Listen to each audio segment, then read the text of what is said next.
to get started. All right, thank you. So we're going to go ahead and start the committee side of the meetings. As in the past, I've gotten with Wendy, and we have selected members for committees. Now we'll make it official tomorrow for those committee meetings, or who's on which committee. And so we'll vote on that. But today, at the discretion of the chair, you have been appointed to committees. So thank you all for your participation in those committees. And we'll go ahead and start with licensing. And Pam, Ms. Chair. We have several today.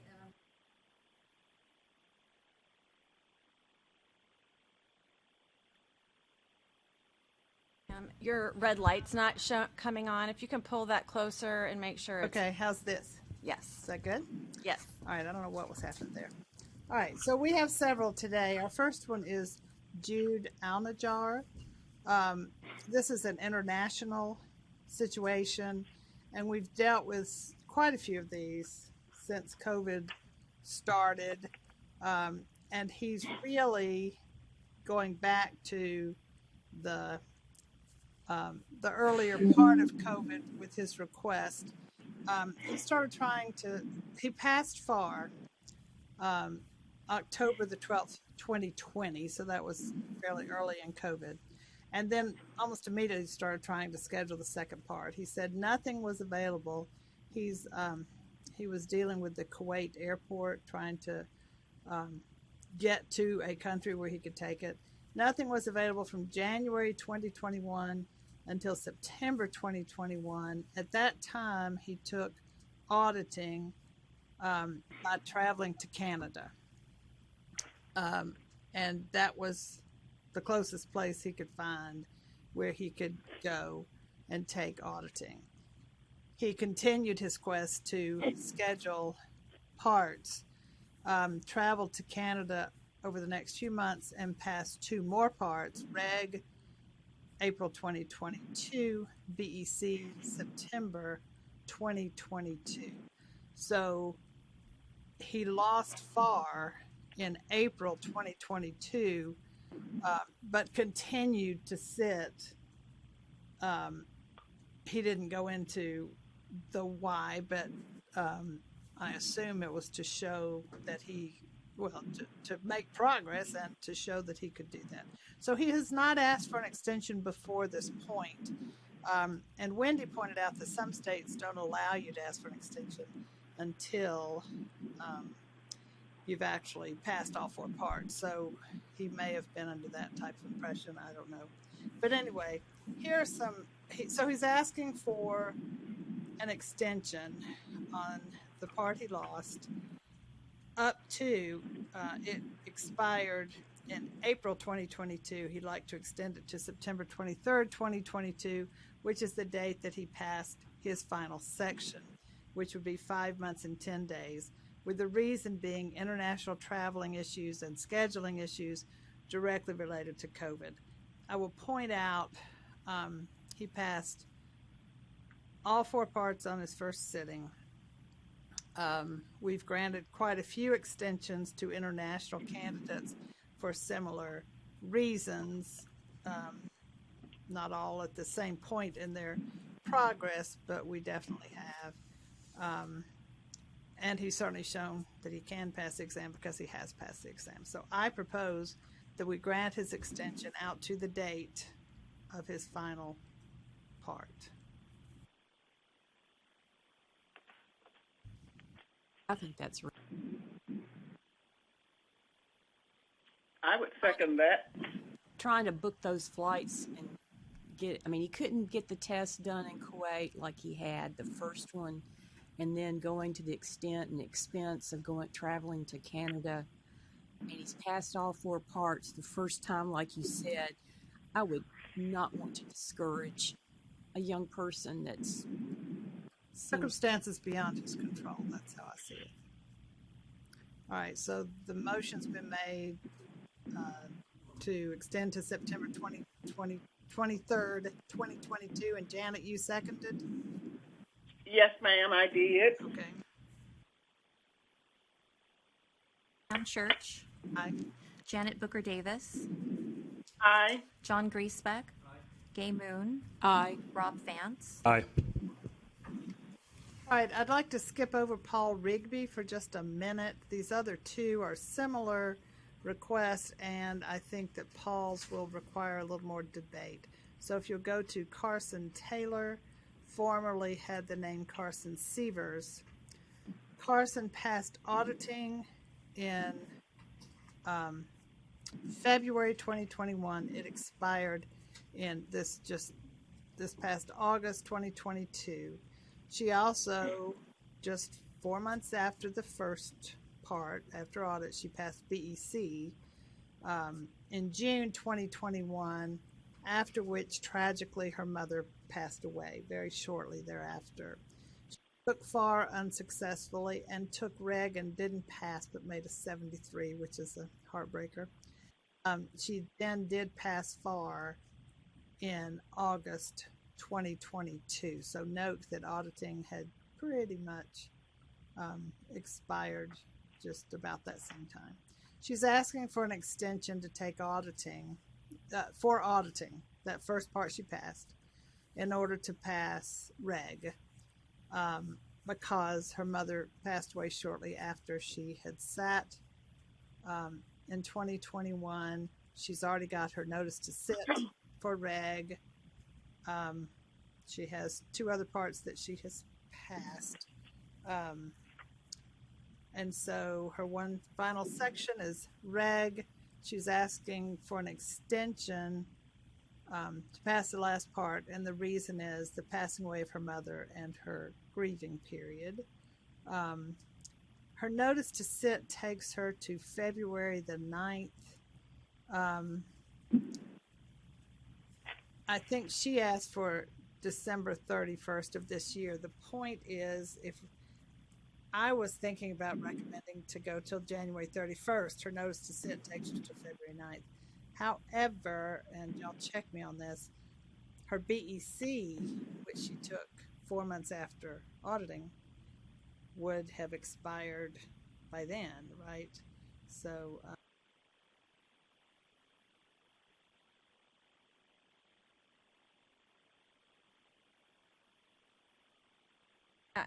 Good catch, he Pam. would Good catch, Pam. It looks like that BEC is going to expire December 6th. Yeah.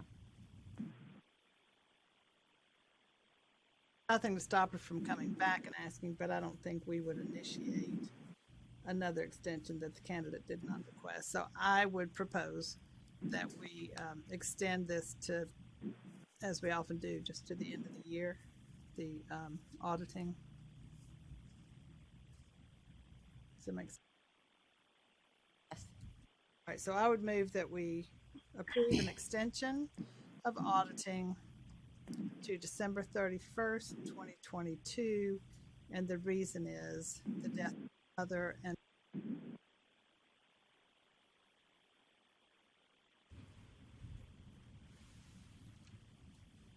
discussion.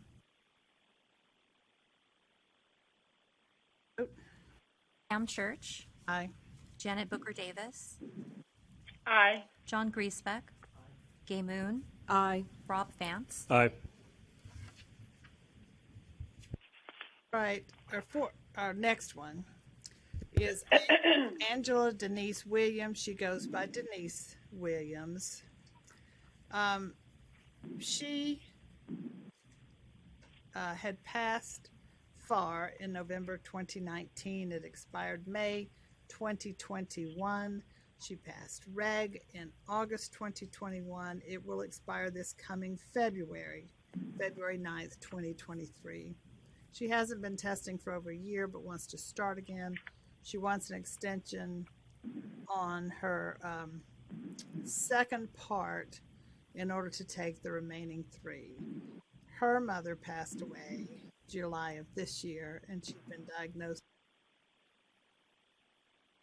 for taking. Her reg notice has not expired yet. She has 3 more parts to take, but she'd like to give herself more of a chance by getting an extension on reg, because of the death of her mother and her grieving process.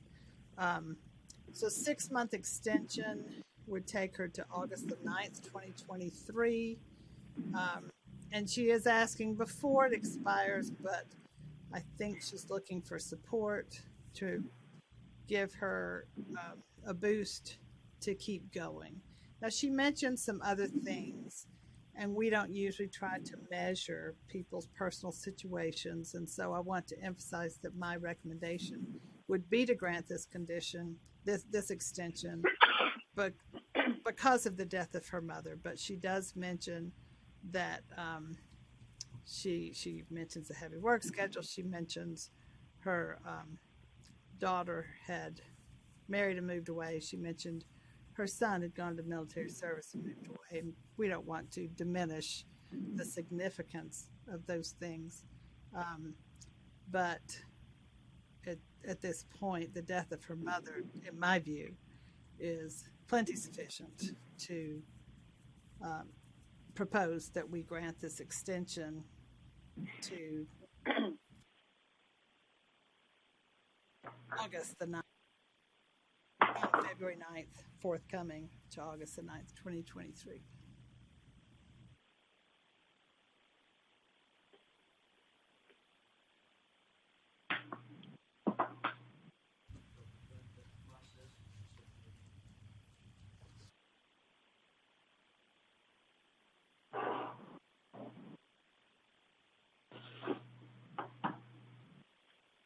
This is Janet. I don't think I'm hearing anybody seconding Pam's motion, and I agree with what you're saying, Pam, about not taking into account necessarily the personal events, but granting the extension due to her mother's death to August 9th. I'll second that motion. Okay. Thank you, Janet. To answer your question about has she registered for these others, actually, between her mother's death and now passing Reg, she took 7 parts without success. And, I think but She's trying. she, to her credit, after all that, she sat August the 9th, 2021 and passed Reg. So she was probably pretty discouraged after that, I would imagine. And she has said she wants this passed so that she has the energy to get back in and start taking. She has certainly demonstrated tenacity. Tenacity is right. Tenacity is right. Janet seconded. Is there discussion? I like the idea because of her mother's passing, but also she was a primary caregiver for her mother and traveled back and forth to West Virginia. And so that kind of explains probably this started in the summer of 2020 and then she passed away in 2022. So 2021, she was probably heavily involved in going back and forth. So I think because of those extenuating circumstances, it's reasonable to grant her. Hopefully that would encourage her to pitch it up.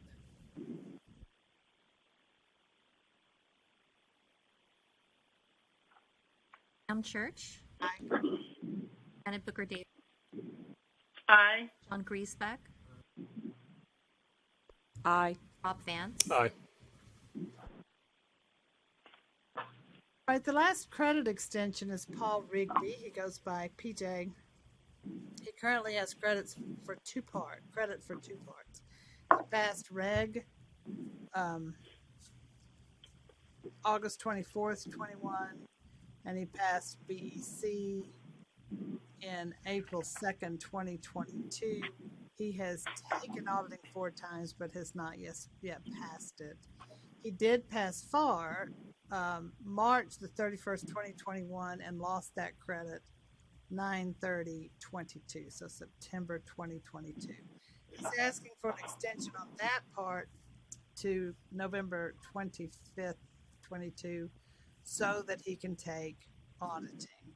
And his justification for the request is that he sat for auditing on August 15th, 2022, and said, according to the target score release date provided by the AICPA, he expected his score release on August 23rd, 2022. So he took it August 15th. The score release date was August 23rd. And he said that would have allowed him another opportunity to possibly pass auditing before the expiration of FAR. His score was actually released on September the 15th, 2022, 3 weeks after he expected, which was when the candidate found out that he did not pass. So he said he did not have time to retake auditing before the FAR expiration. Note that he took the exam on the last date of the period, August 15th, that had an expected score date of August 23. I looked up what the AICPA publishes about this, and it says, if this AICPA receives your exam data file by the following dates, your target score release date is. So you would read that if the AICPA receives your exam data file by August 15th, you expect your target score release is August 23rd. Now, he took it on that date. Prometric has several days to get the data file to the AICPA. And if they don't have the data file, it goes into the next batch. We have not approved an extension because of the scores beyond what their target score date is. And I would move that we do not approve this extension. I don't think it's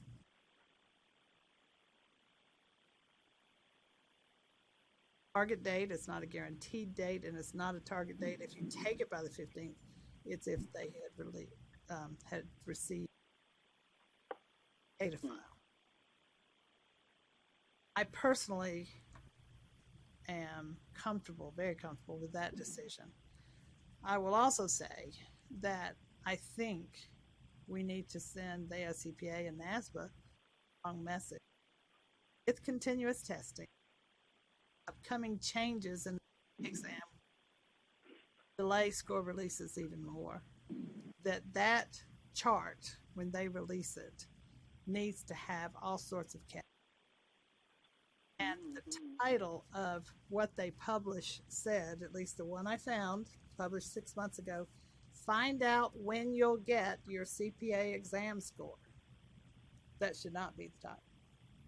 Now, it then goes on to say, if we receive the data file by this date, you'll get it here. So it's a true statement with the full information.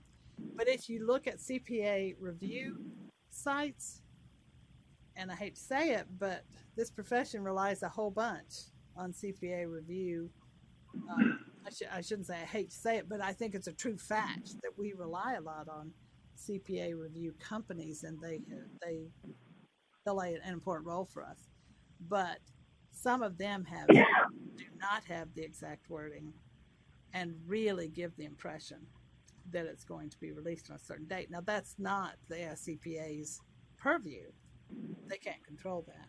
But again, messages need to be given. In some instances, Google is where you find information. But somebody would ask, what time of day does the AICPA release the scores? Or do they ever release late? And sometimes somebody would answer, maybe a CPA review company, saying, well, they generally release at midnight on the score release date, but it may be a delay with BEC because it takes more grading, or NASBA may delay it a little bit. But the AICPA itself needs to be so clear about the communication publicly and to the CPA review conference. But even though I think that's a true statement, he took it the last date. And anything you look at, pretty much that's official says, if they get the data file by that date, then they can get the scores. He also was cutting it quite close to study for auditing anyway, but that is his personal business. So I'm going to just put that out there. I propose that I move that we do not grant this extension because it is a target date, not a guarantee. Hey, Pam, this is Larry. Can y'all hear me? Yes. Yes. I'm not on the committee, but I just wanted to point out that the other reason that he seems to have been blaming on this is his work schedule. He said his work hours were stacked up in the summer, which is another thing that we've been hesitant to grant extensions about, because when you enter the field of public accounting or any accounting, you kind of expect to have a lot of hours. But the other thing is he went from April to July and didn't take anything. So that's probably the period of time he was saying he was working a lot, but I don't think that's a valid excuse. So I just wanted to point out that he was blaming his work schedule also. But Right, and that's something we've been pretty adamant about, that we do not consider that, partly because there's no way to assess it. So we cannot. One person's idea of a heavy work schedule wouldn't necessarily be the same as another one. That's right. Thank you for pointing that out.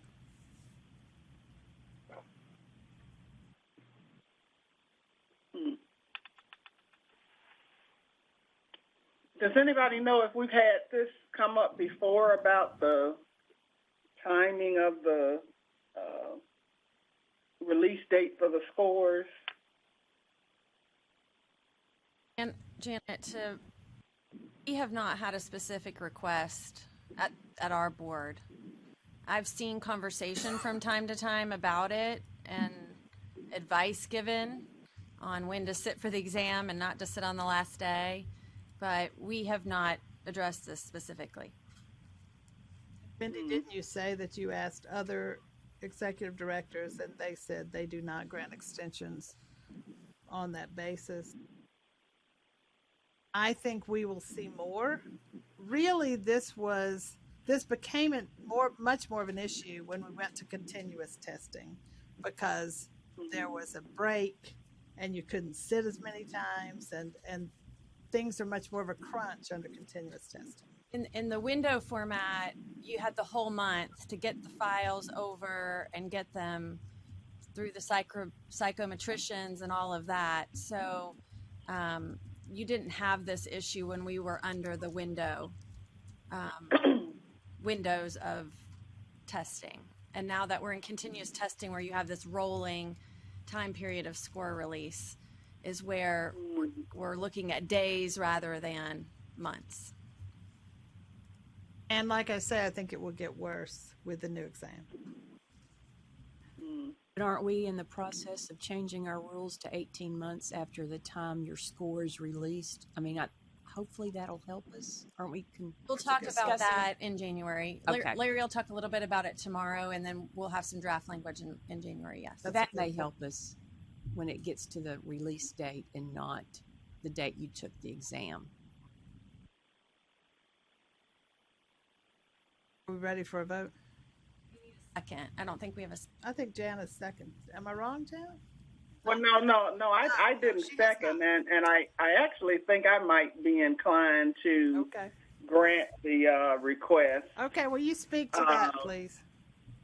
And I guess the reason is because if there are some even remote issues related to when the individual can retake the exam with the target score release date, and if it's not at all clear, I guess I would tend to lean towards, I guess, helping the candidate out and I mean, from what you were saying, Pam, it seems like there are some kind of issue. Maybe AICPA could be a little bit clearer, and perhaps people have gotten into the, I guess, the complacency or habit or whatever you want to call it of being able to target when they could sit and counting on that release timing. Seems like this person in particular kind of took tests that way. If you look back at the history of when he was taking the exam, so that's my thinking on it. Question. So he's looking at an 8-day time period here from 8/15 to 8/23. Was that a realistic window? I mean, he got it like the actual score came in about 3 weeks later, right? So that seems like a large. He was expecting the score on August 23rd, but his file didn't get sent over, so his score was then delayed until September 15th. He was in the next batch. Yeah. Yeah. 3 weeks after he expected. What were the 8 days you were talking about? Well, from 8/15 to 8/23. Right. Yeah, I mean, is that a normal window of time? Yeah, when you're this late in the quarter, I believe at the beginning of quarter, the time period is a little bit longer, but as you get farther into that quarter, then the amount of time is shorter. It's not realistic in that Prometric, according to the contract, gets 7 days Prometric, to send yeah. the data. I don't know that candidates know that, but it's not reasonable to expect that you can take it one day and the SCPA receive the data file that day. Yeah, right. The question, I think, is, does the SCPA communicate that to the candidates? And we can't, I mean, this can't be the first time it's come up nationally. It's such a big issue. No, and that's why I would probably caution you all, if you want to approve this, this does happen. So you will likely see more requests, and you may even see people attempting to wait to sit to the last day, and then if their score doesn't get through, then they ask for an extension. So this is not a surprise within the testing environment. I see people talk about it on the Facebook page, and so this does happen. It's not an anomaly with this particular person. It does happen if you sit in the last day or even 2 days of the testing window.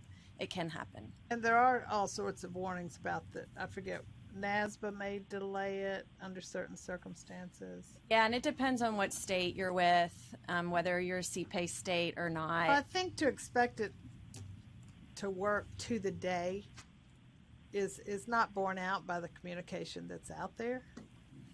Wendy, would it be possible for Tennessee residents to receive a state caveat when they sign up? Is that reasonable? I can look into it. I don't know exactly, but I can look into the specifics of how this stuff works. I think it's in the candidate bulletin,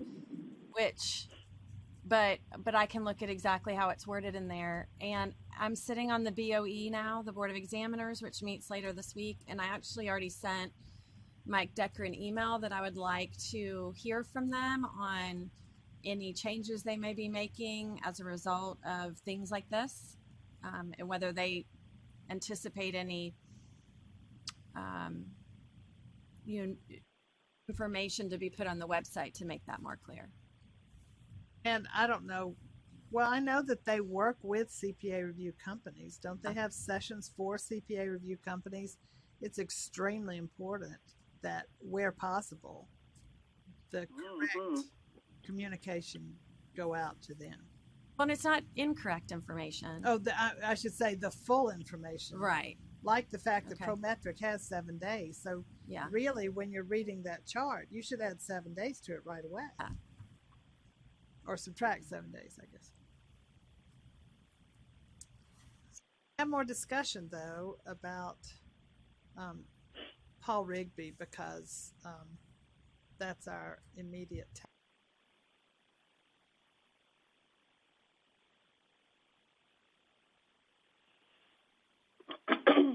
Well, I guess this is Janet. I just think that if we deny the request,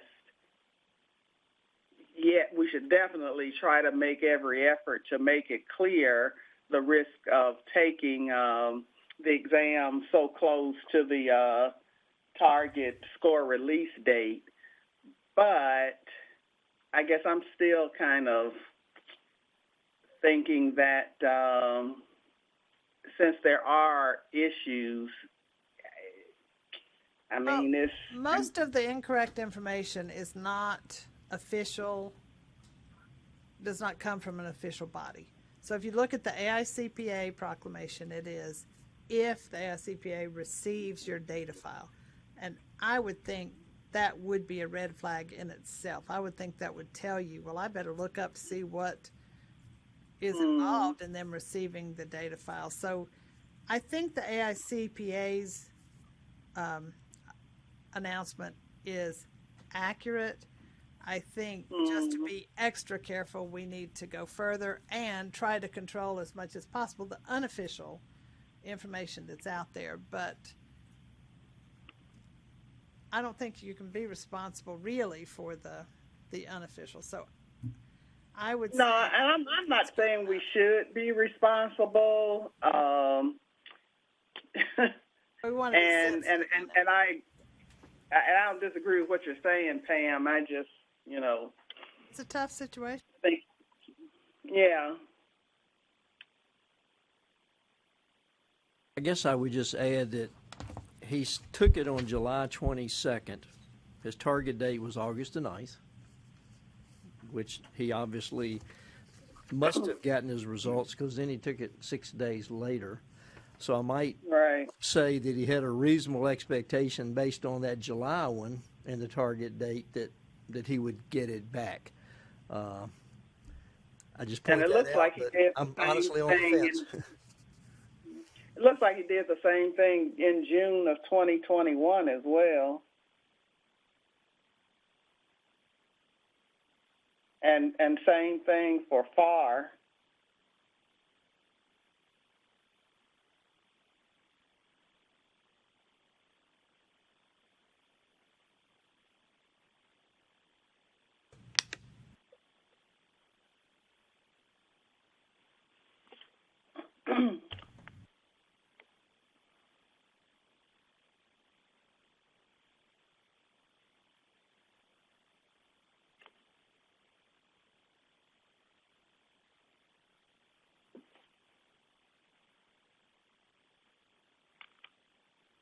Well, I guess all we can do is vote.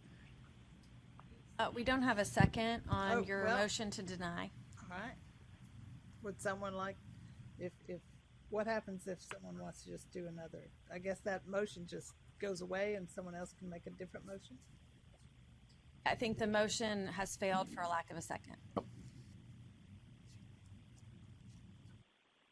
Someone want to?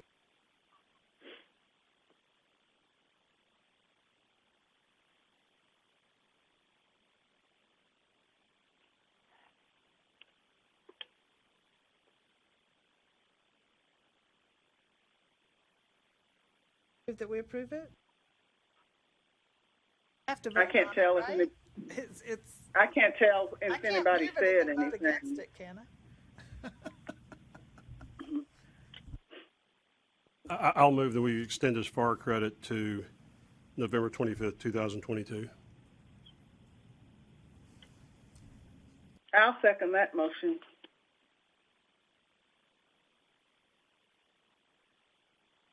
More discussion? Right. Have a second? Yeah, Janet. Yeah, Janet. Janet did. Pamela Church, No. Janet Booker Davis, Aye. John Griesbeck, Aye. Aye. Aye. All right, we actually have one more item, which is a course from University of Phoenix. NASBA CPA Exam Services team reviewed this course entitled Accounting 543, Managerial Accounting and Legal Aspects of Business from the University of Phoenix and determined that the course should be split with 1.5 hours counting as accounting and 1.5 hours counting as business law. The candidate's appealing this ruling and believes the entire 3 should be classified as accounting. He has passed the exam and did not realize he was short an hour and a half of accounting. He meets all the other educational requirements. But what we are really focusing on is the course itself. So that's how I would like to present this. We did receive the syllabus. And as a professor, the first thing I did was I said, well, what's the textbook? Not that all courses follow textbooks, but sure enough, there were 2 textbooks. One is by Tom Edmonds, that is Managerial Accounting Concepts. I'm very familiar with that book. Another one is Kubasek, Dynamic Business Law. And so I thought, well, it seemed like a different combination, but yes, they've combined the 2. But then if you look at the schedule overview, this is a 6-week course. And NASBA uses a rule that pretty much if 75% of the course is accounting, the course can count as accounting. For this syllabus, the first 4 weeks, if you scroll down to the more extended syllabus, the first 4 weeks are managerial / cost accounting. Managerial is almost another name for cost. It's the broader category under which cost falls. So the first 4 are cost. The topics are managerial accounting and financial statement analysis, planning for capital investments, costing systems and analysis, and planning, coordinating, and controlling business operations. And those topics are commonly managerial type topics. The next course is week 5, business ethics and organization. That sounds like more of an ethics and law type of course topic. And then week 6 says regulatory laws and guidelines. So even if 5 and 6 are not accounting, you've still got 4 weeks out of 6 that are clearly accounting. So, so 2/3, 67% compared to 75. But also in week 6, a heavy assignment compared to others is Foreign Corrupt Practices Act. And I looked it up to be sure, but I knew I had taught this in cost accounting. And sure enough, I found it in the cost accounting book that I'm using right now. So that is at least a combination of the law and managerial, because what it deals with, this was the first act, like I'm teaching you, but the connection is this was the first act that required internal controls in accounting with the goal of making sure that people didn't give bribes, et cetera. So you were tracing your costs and making sure that they were appropriate costs. So Foreign Corrupt Practices Act often appears in a cost accounting text. So to me, it's splitting hairs to say 75% of this is not. I would move that we count the 3 hours as accounting. I'll second that.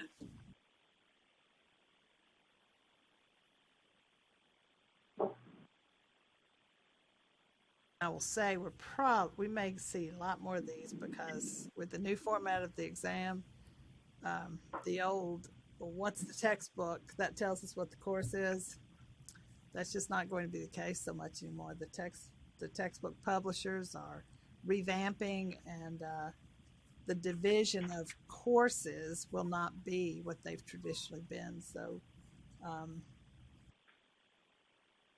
this may not be. Anyway, I move. Seconded.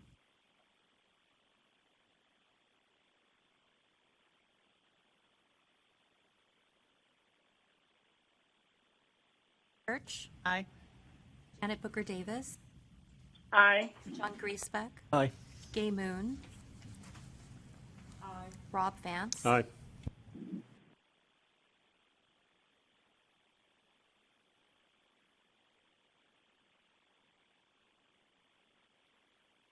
Anything further for the licensing committee?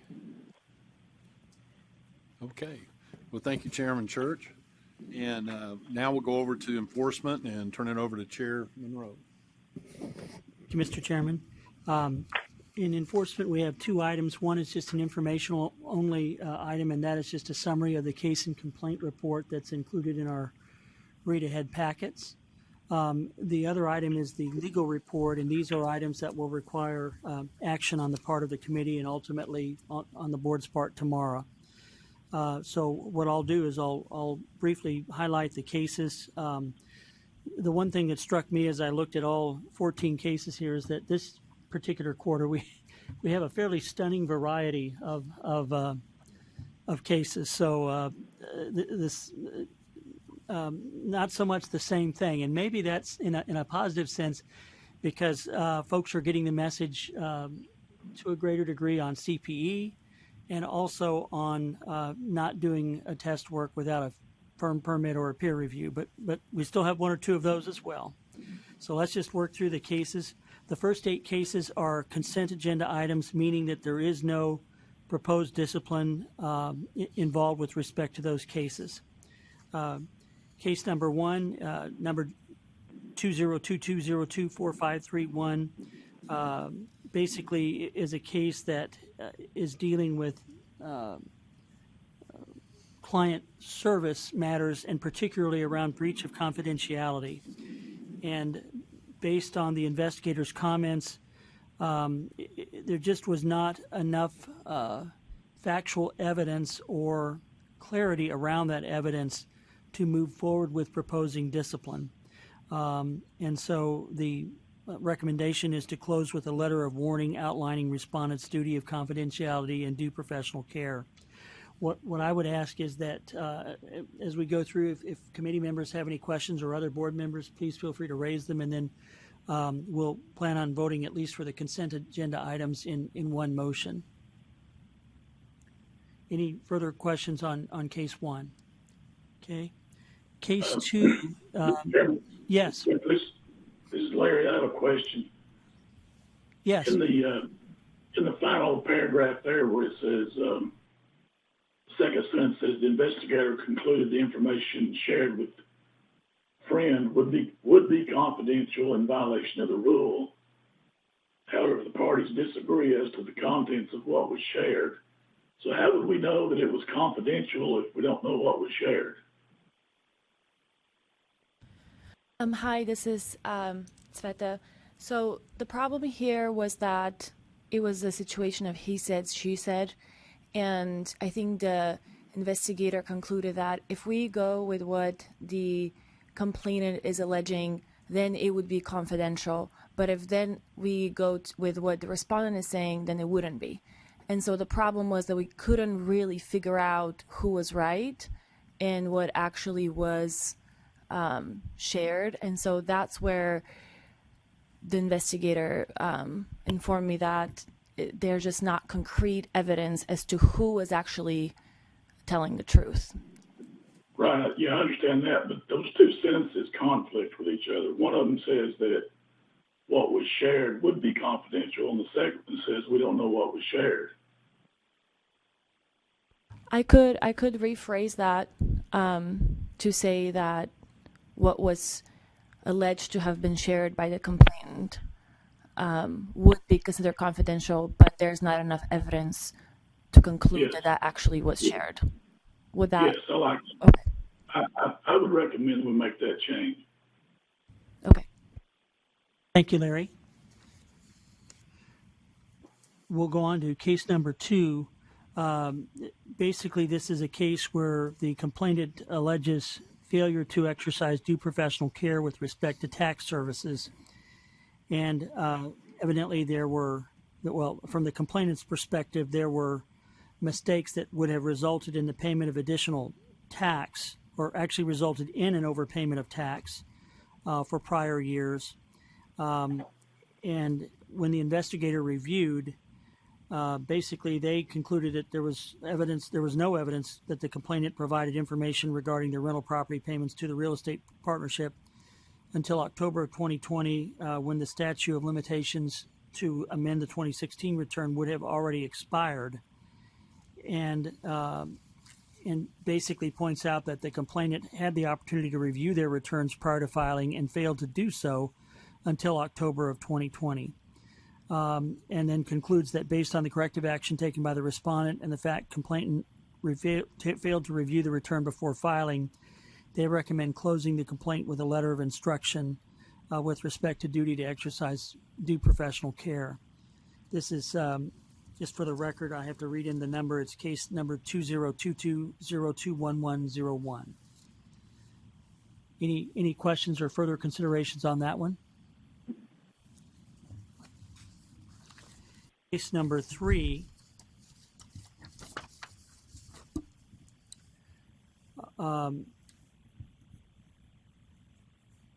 is a case where there are allegations of acts reflecting adversely on the profession, and the complainant alleges that a respondent threatened public officials during a county commission property meeting and had to be removed physically by sheriff's deputies. This is case number 2022025841. There was also some subsequent Facebook activity, but there were never any official or charges filed against the respondent related to the allegations in the complaint, and so as such, counsel is recommending closure. Mr. Chairman, can I make a comment on this one? Sure. Go ahead, Larry. I think we're putting way too much detail in the commentary here about what he was alleged to have done. I think we need to be really careful about describing things to this detail. I mean, I think you could accomplish the same thing as by saying he made some threats in a meeting or something like that. I mean, I don't know if anybody else agrees, but I think it's too much talking about him telling them to turn their head to the side and all that. It's just too much detail. I understand. Oh, go ahead. Larry, this is David Crenshaw. I agree with you. I think we could accomplish it succinctly. I hear your concerns, and I'm happy to be mindful of that in the future. But I do want to point out that once a complaint is filed, it's public record, and so this is already in the public record. If someone was to request it. I'm not as concerned about it being in somebody else's public record. I just don't think it ought to be in ours.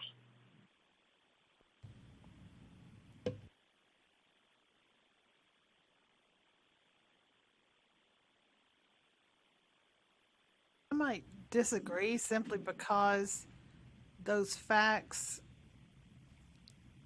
allow you to understand the nature of what happened, and I don't know if we ever would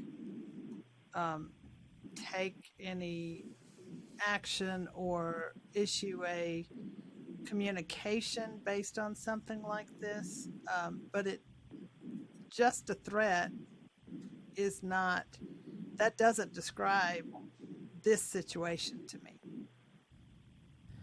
And if I may just add, I do like, just on my end, to be mindful of when complainants submit complaints, they're of big concern to them. And so I want to do my part to make sure that both the complainant and the respondent are adequately represented in their concerns that they share with us. And this specific one was very concerning to me in nature. And so... And I do think the outcome might have been a little different had there been a criminal charge potentially involved here. And so that's another reason for me putting it in there. Hey, Larry, this is David Crenshaw. I think what I'm probably agreeing with you on is something to the extent of, complainant made a physical threat of violence or something like that, be more the tone of what we're looking for. Yes, that's what I'm saying, and the reason I say that is, if we had come down to the fact that he'd made certain that there were certain charges filed against him, but they were different than this one. I would think, well, we should put that in there so we clarify what we were told. But since there were no charges at all filed, what difference does it make with all these details? If there was nothing at all filed at all, then why do we need what he was claimed to have done in detail? Was the complainant the one that was actually threatened? Do we know? No, it was not. They were a concerned party citizen, but it was not directed at them. We're just at the meeting and heard this. They were. I'm not sure if they were at the meeting. I think they were at the meeting. I have to go back and just confirm that specific fact. But I know that they were a citizen that was very concerned about the potential threats and behavior.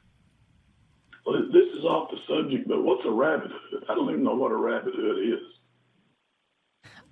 I think it's just a type of hood that was. I guess I'm not sure.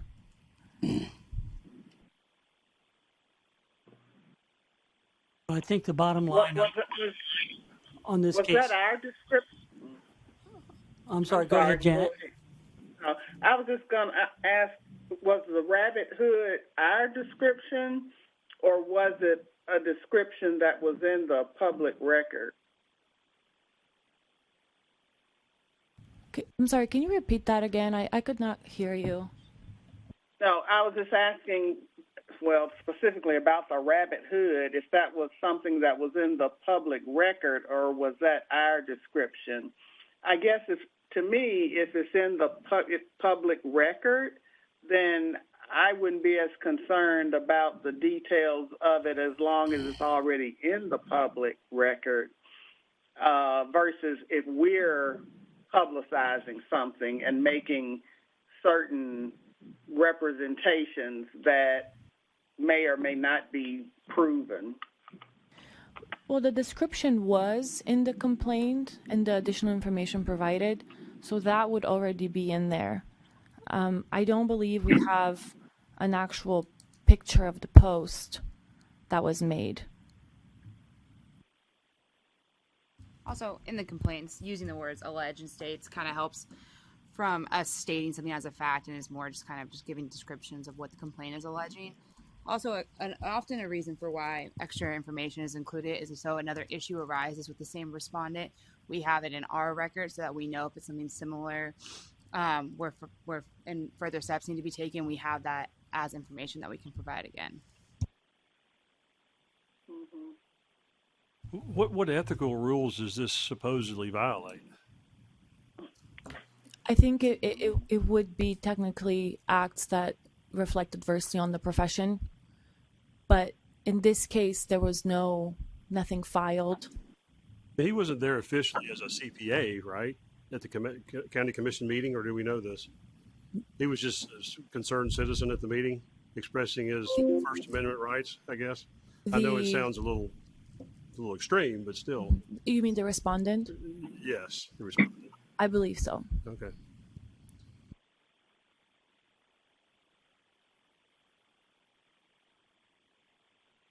So I think on this one, I'm not hearing really any objections to the recommended discipline, which is to basically close the case. I would further point out that at this level, short of an administrative hearing, we're not, publicly providing the name of the respondent or the complainant. And I personally kind of fall on the side that, I'd kind of like to know some detail as long as we're not, deducing it and that it's actually founded in the underlying complaint or the response to that complaint by the respondent.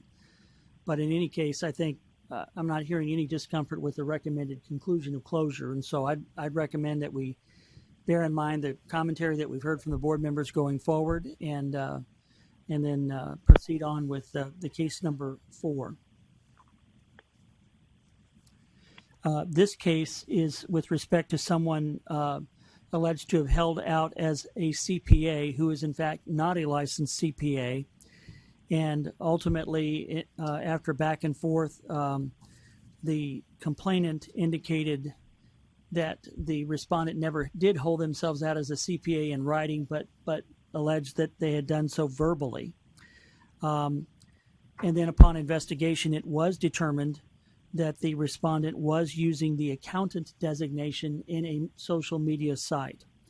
And so the recommendation is to close with a letter of instruction requiring the respondent to remove that term accountant from their social media site or sites when used as a title or designation pursuant to the relevant rule. Any questions or discussion on that one? Mr. Chairman, Yes. what's that case number of this one? Oh, thank you. It's case number 2022023941. Appreciate that. Any further question? We'll go on to case number 5, or item number 5, which is case number 2022027481.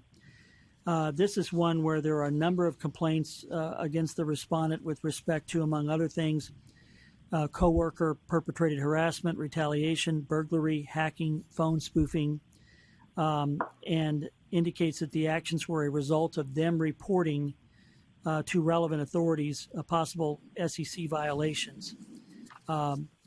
As it turns out, the complainant had also filed a civil suit against the respondent and the firm.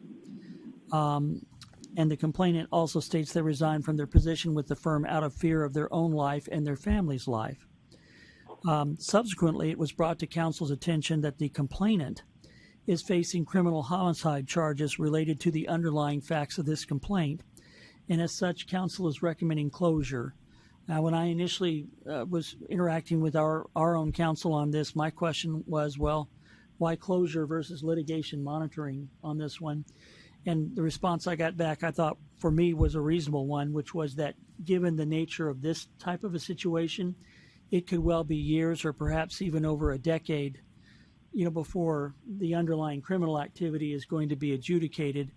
And furthermore, once it is, we'll have another bite at the apple if one is necessary, to continue to pursue disciplinary records. And so that's what got me comfortable with the recommendation for closure on this one, because it's really probably not going to go anywhere for quite some time. Mr. Chairman, in the first sentence, should the second use of the word respondent say complainant? Let's take a look here. Am I reading this wrong?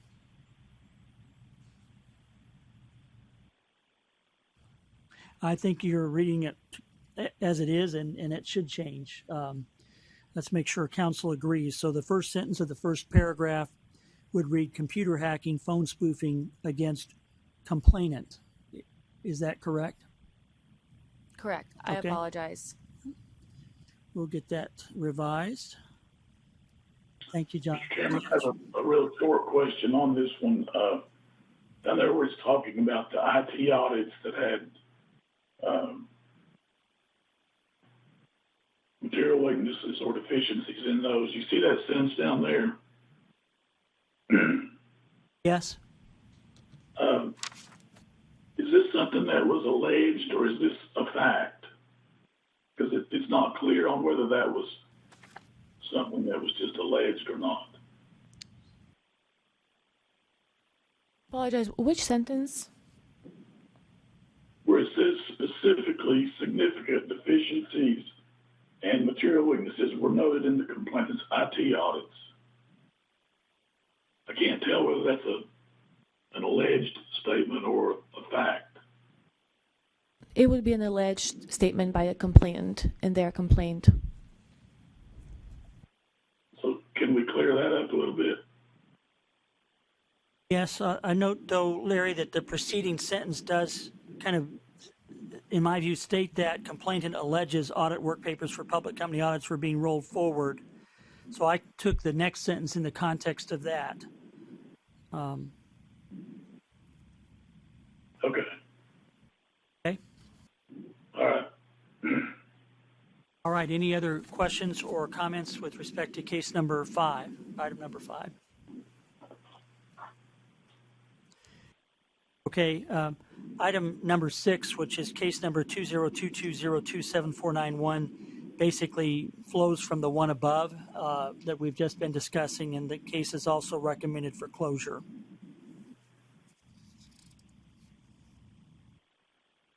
Going on to item number 7, which is case number 2022-030591.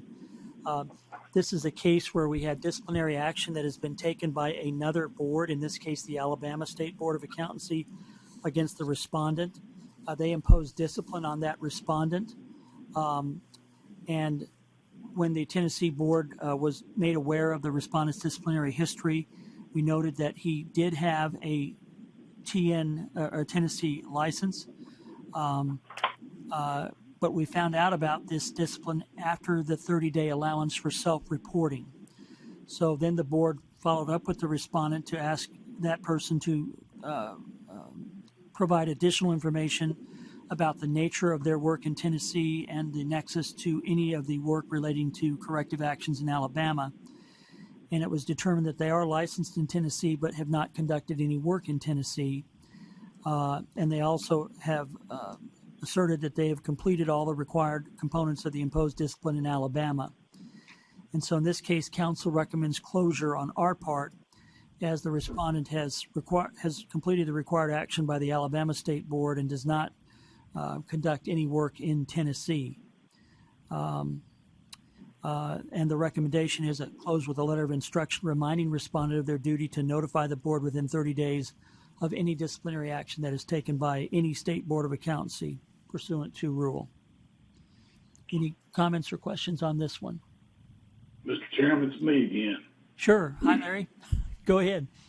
We talked about this some at the last meeting about coming to the conclusion at the end and being clear about it. And in this one, there's 3 different paragraphs at the end that say the same thing about what the conclusion is. But they're a little bit different. Yeah, I see your point, Larry. I think in particular the second paragraph above the recommendation paragraph might well be considered to be somewhat redundant, or could be combined with the paragraph below. I understand that there needs to be a basis for the recommendation, so you have to have some narrative up above. I guess would be where I would come out on that. But I think perhaps we could condense those 2 paragraphs immediately preceding the recommendation. Yeah, I don't mind doing that. I just wanted to make sure in my actual recommendation paragraph I have the statute, and so yes, that's why perhaps it's a little more wordy than it needs to be, but I'll be happy to change that. Thank you.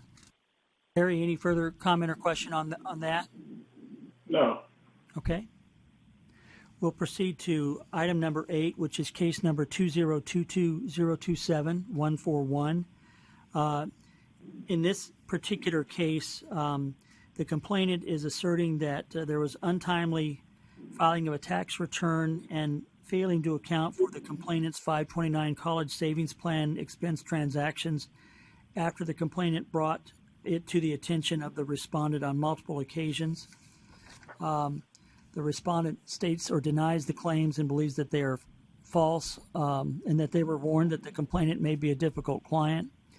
When the investigator initiated their review, they do believe that the respondent may have been negligent in how they handled the complainant's concerns because they failed to review the matter further when the complainant first raised their concerns.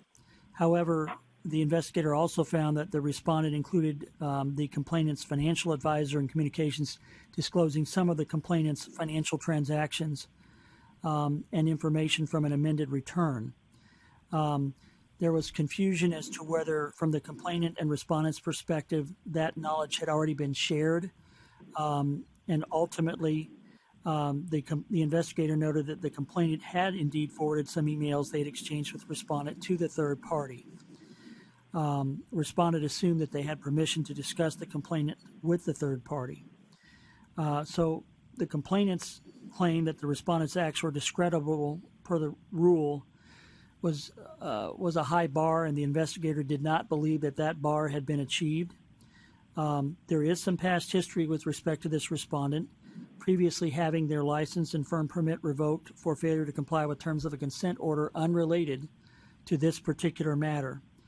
However, the investigator concludes that the potential violation does not arise to the matter that would be an act discreditable.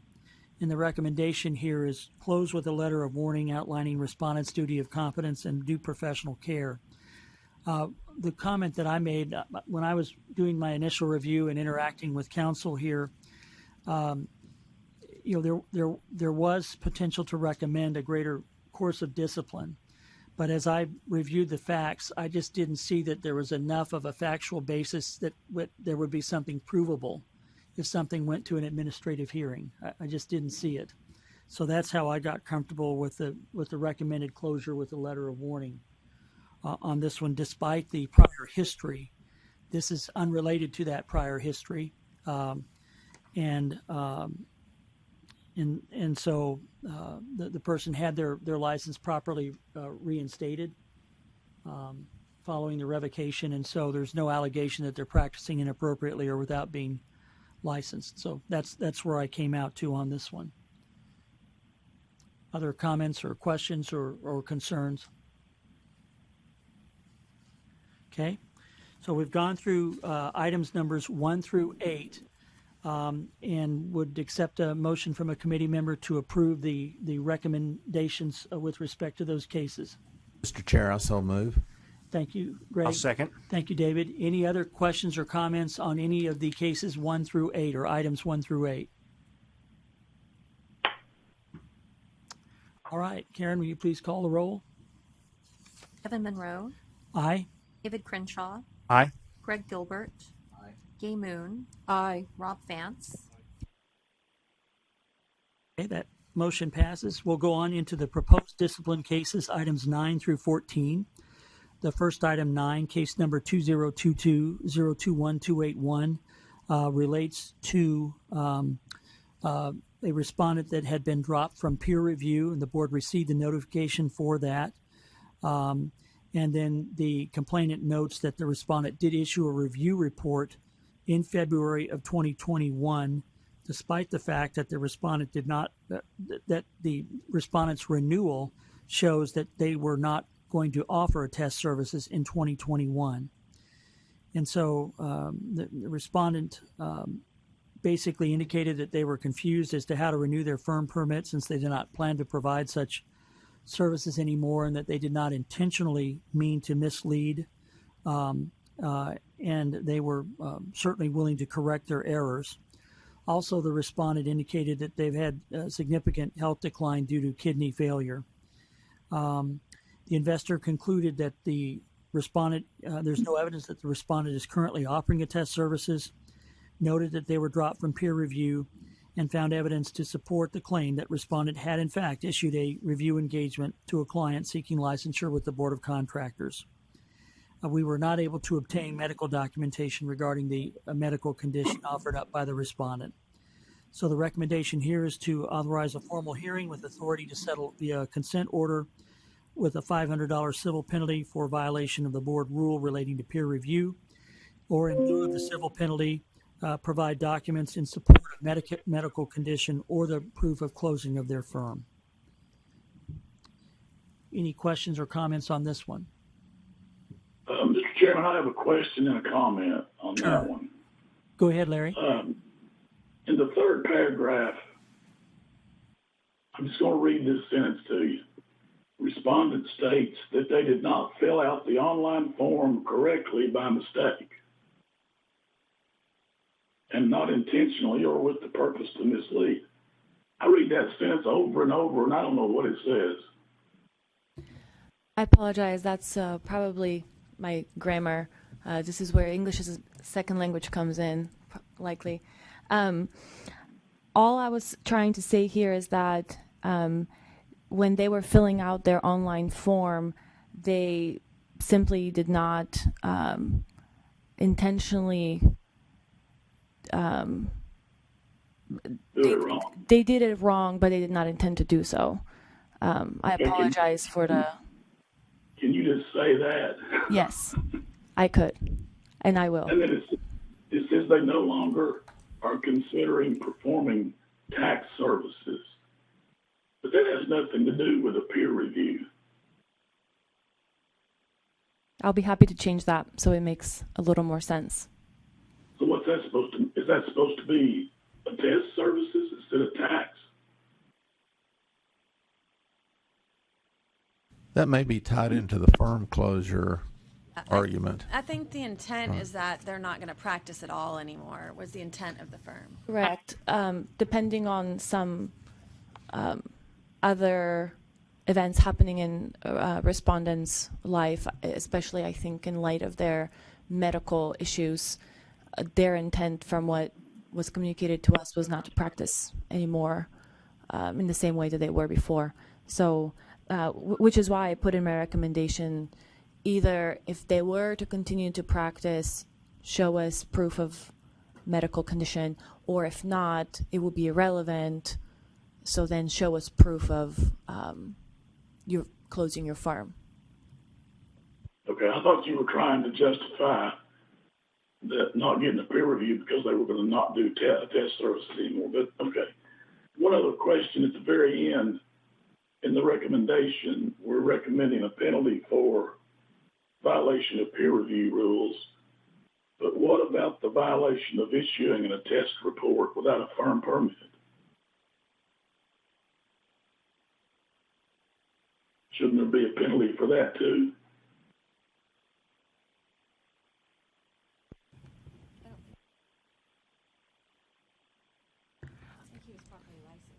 I don't believe there was an issue with that, and Wendy and I I think talked about that. There was no, they did not issue a report unlicensed, from what I remember. It does indicate or state in the record that the respondent states that upon reactivating their firm permit in November 2020, so that would imply to me that they had a firm permit when they issued their review engagement in 2021. Right, and I think the problem was when they were renewing their permit, the situation changed as to what they were planning to offer.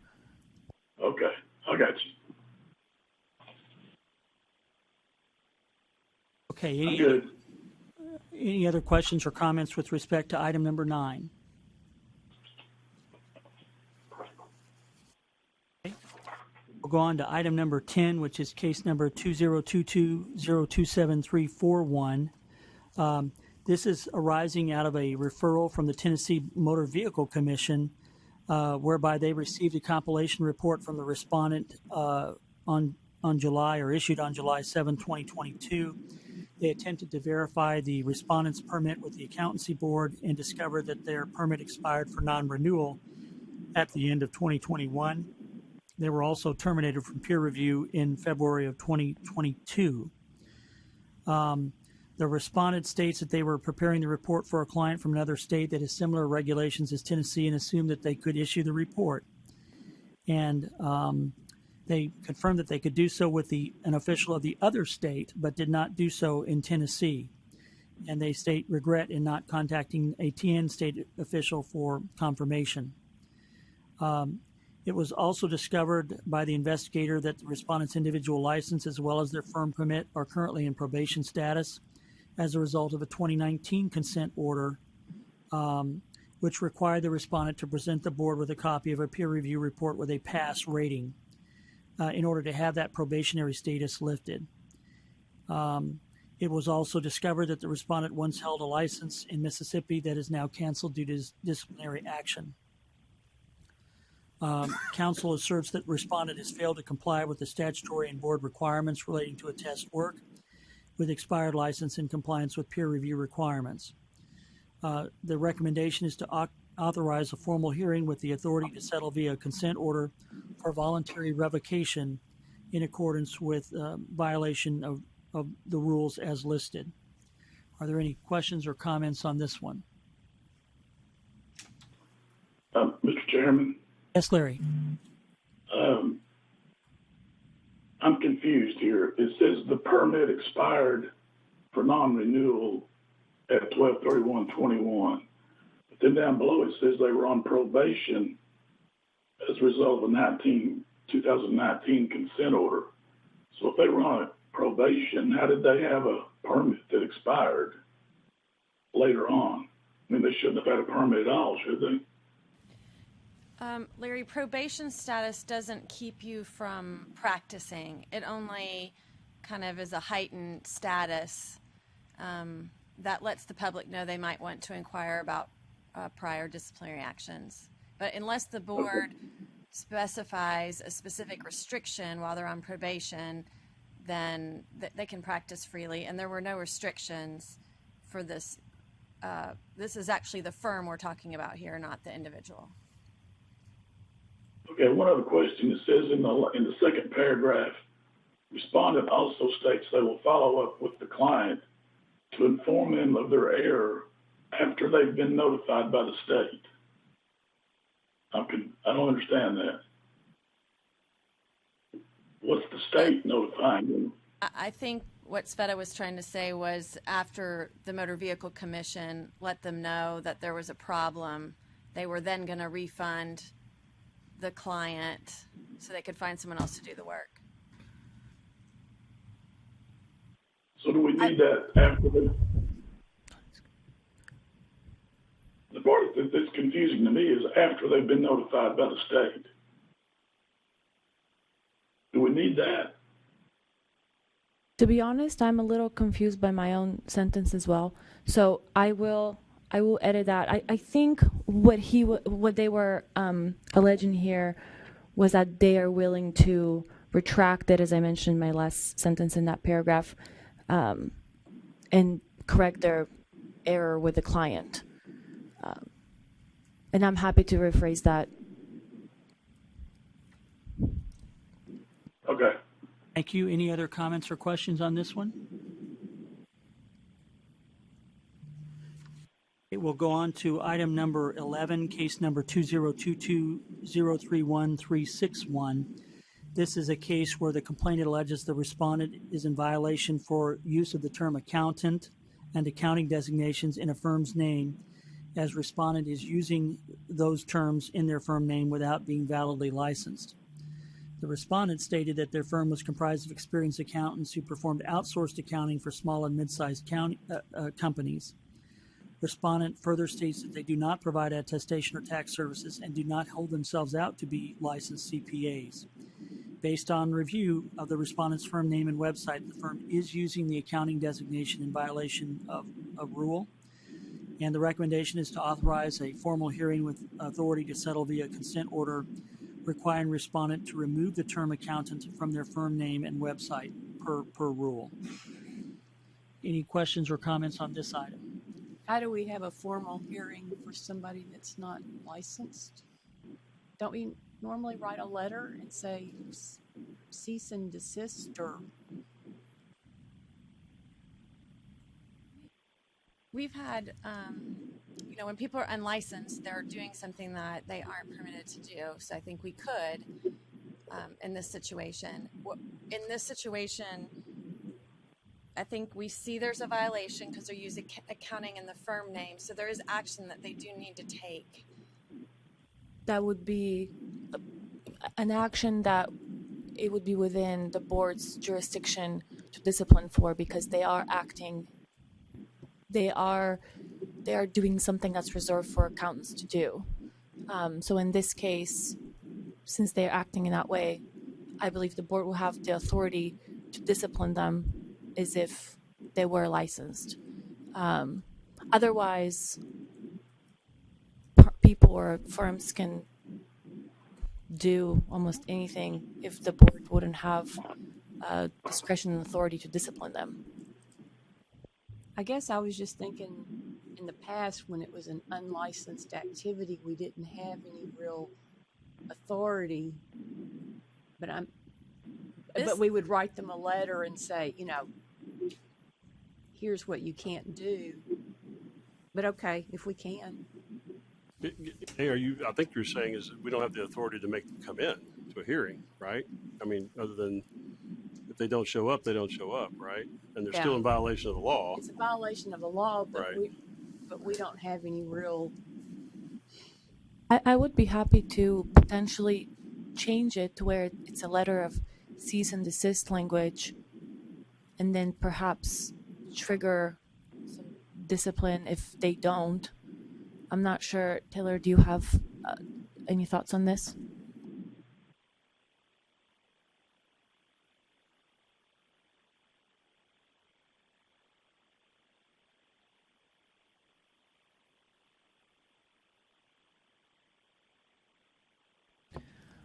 Right. So after speaking with Taylor, she did confirm we still have the authority with unlicensed people to confer discipline. The judge, say this goes to a hearing, can still issue an order disciplining someone that's unlicensed with us, that is acting as if they were.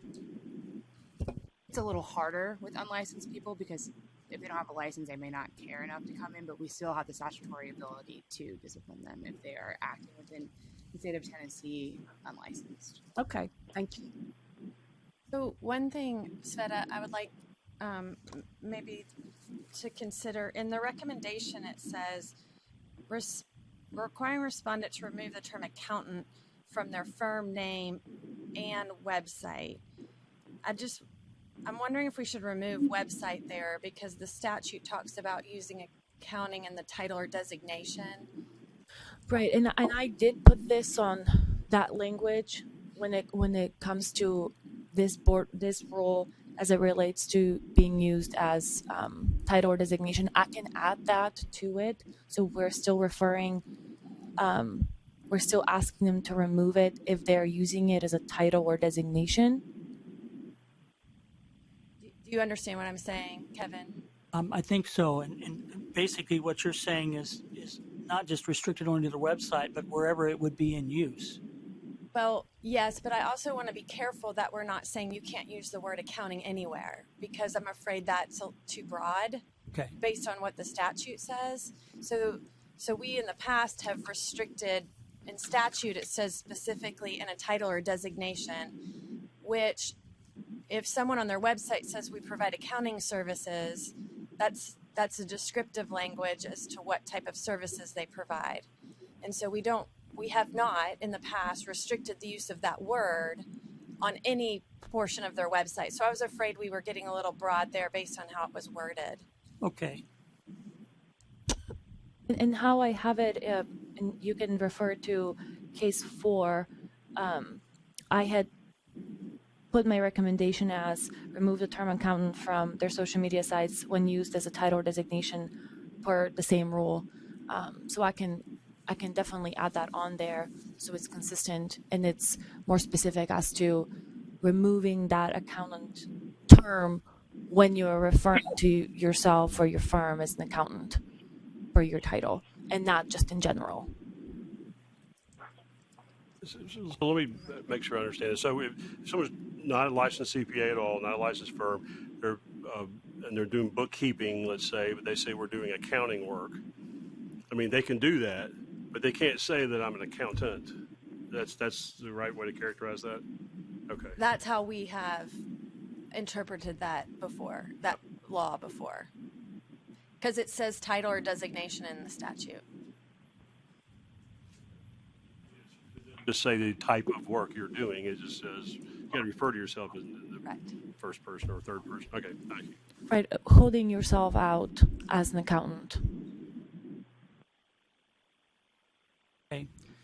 So then to clarify, the recommendation on this one will modify, rather than saying to remove the term accountant from their firm name and website per the quoted rule, it will indicate to remove the term accountant from their social media sites when used as a title or designation per the quoted rule.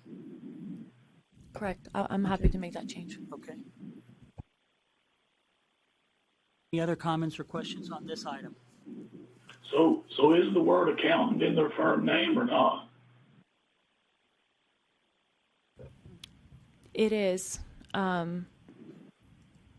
So if they have the word accountant in their firm name, that's not okay, is it? Well, and that will be the issue, that it's being used to signify a title or designation in violation of that rule. But we're saying take that. I think somebody, Wendy, did you say we should take that out? So this firm is using accounting in their firm name, and we are saying you need to take that out. You can't use that because you're not a licensed CPA firm. I thought I heard somebody say we were going to just say take it off your website. Said not to mention the website. Correct. I didn't want it to be broadly, I didn't want the firm to feel like they needed to remove the word accounting in every place it's used on their website because we could be overreaching. Oh, but only in their name. Correct. Okay. And if we could vote to change that at this time, I think it might be easier. Okay, so we will deal now and take a vote on item 11 or case number 2022-031-361. And do you have suggested language? Have you written that up yet, Sveta? Yes, just 1 second. Okay.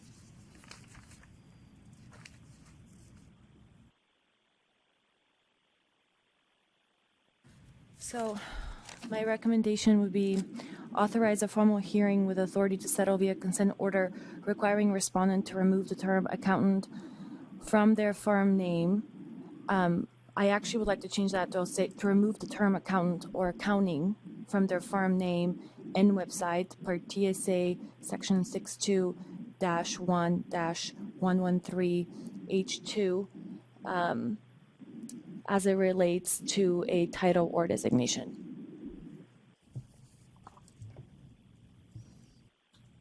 I thought we weren't going to do the website accounting.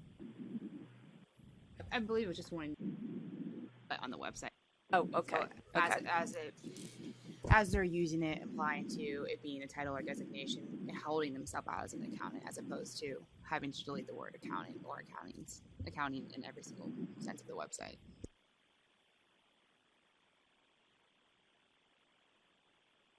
Is there a motion to that effect? Motion to that effect. Thank you, David. Is there a second? Thank you, Greg. Is there any further discussion on this one item number 11? We'll go ahead and call the roll on this item, and we'll need to come back and vote on the other items collectively when we get done. But Karen, if you will call the roll. Mr. Chairman, I'm not sure we need to call the roll since all members are in the room. All right. Well, all those in favor of the motion, say aye. Aye. Aye. Any opposed, say nay. The motion passes.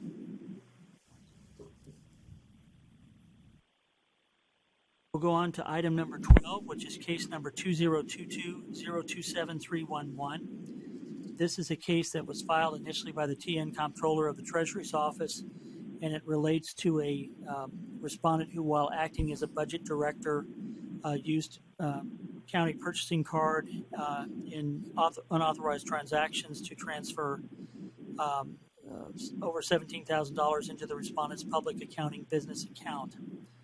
The complaint provided exhibits and information regarding confirming the respondent was the custodian of the county credit card. The respondent allegedly completed the fraudulent transactions between February of 2020 and May of 2021. The complaint further states that respondent altered and falsified the county purchasing statements prior to submitting them to the county trustee. And the respondent resigned in May 2021 after county officials discovered the fraudulent activity. The complaint states that respondent did reimburse the county for the full amount in June of 2021. And the respondent indicates that they have learned from their errors in judgment made while working for the county and does not believe that their errors reflect on their wide work in the field of accounting. Council is recommending suspension of respondent's license as well as assessing a $1,000 civil penalty. And so specifically, the recommendation is to authorize a formal hearing with the authority to settle via consent order for voluntary suspension of respondent's license for 12 months from signing the consent order and require a respondent to appear before the board if reinstatement is pursued. Additionally, council recommends assessing a $1,000 civil penalty in violation of board rule pertaining to acts of fiscal dishonesty. Are there any questions or comments on this case? Mr. Chairman, I pretty much agree with the recommendation, except I'm not sure that 12 months is adequate penalty. So I might look at 24 months possibly. So Greg is suggesting 24 months. We do not have a motions yet, so we're in the discussion phase. So other comments or questions either on that suggestion or the case itself? Should there be a requirement for an ethics course, or is that in this instance? Point, John? That's something that I was going to suggest. You know, we've, over the years and not too long ago, I think we came to a informal agreement amongst us that when we had cases like this, we would always recommend that the licensee take the NASBA ethics course because they obviously need it in this case. But on top of that, and I agree with what Greg's saying about the 12 months, 24 months, you know, this guy was the budget director for a county, and I think $1,000 penalty for what he did there is way too low. I mean, he's dealing with public funds entrusted to him, and I think it would be a little bit embarrassing for it to be known that we only penalized him $1,000 for stealing $17,000. Do we know whether criminal charges have been filed against this respondent?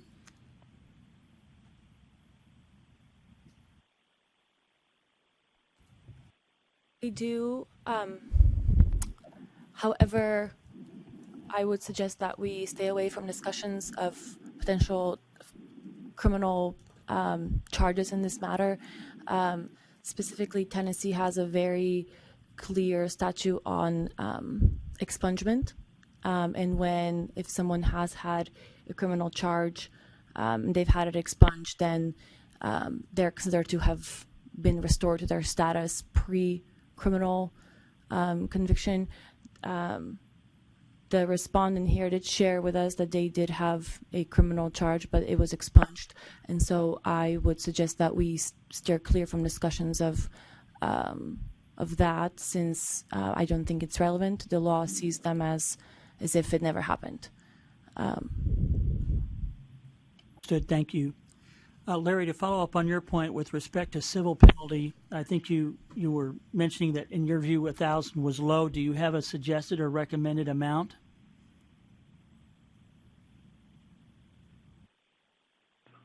Not really. I just think that's too low. Wendy, what have we done in the past for? Now, what's the precedent for the period of time and the amount? That's what I was going to ask. I mean, you have the authority to do $1,000 per day per violation, so you have pretty broad authority. And I'm trying to think. I can't think of a similar case where someone stole money.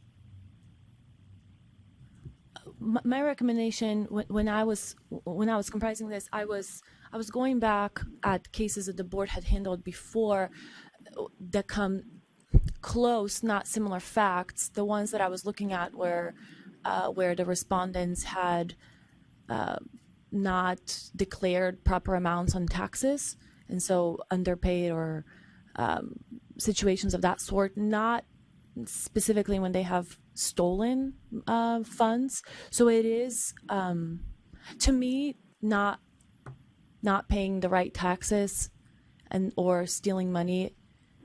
I think not paying the right taxes is still stealing money from the government by ways of keeping it. In this case, the respondent had paid it all back, just like in some of the other cases that I looked at, the respondents had paid the IRS or the relevant office the money back for their taxes. So that's why I was going off of the 12-month, because that's what the board had done in situations when someone had not paid the proper or concealed the proper taxes on an item. That's where the 12-month I was coming from. The $1,000, as Wendy mentioned, we definitely could up that. The board has the authority to do, and I'm happy to add a ethics course as well, the NASBA ethics course on there. But I would just say I would respectfully disagree with you that the severity of tax evasion versus absconding with funds that you're entrusted with, I would think that absconding is much worse. I mean, I just would disagree with you on that one. We've seen cases, we've handled cases where there was theft. Trying to remember. Isn't It's been I'm a looking. while, but there have been. I was thinking we Embezzlement, I guess. reinstated one with that fact pattern within the last 12 to 18 months.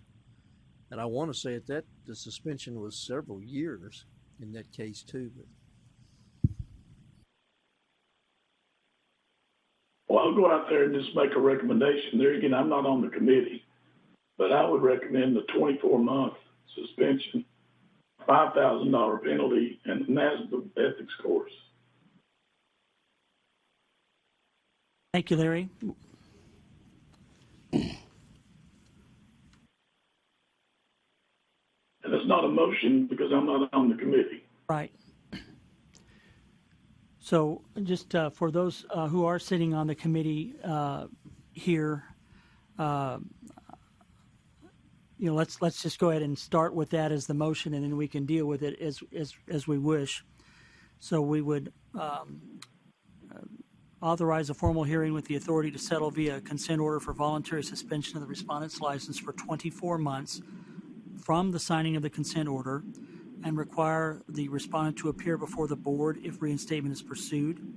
We would require completion of the 3-part NASBA ethics course, and we would assess a $5,000 civil penalty in violation of board rule as listed pertaining to acts of fiscal dishonesty.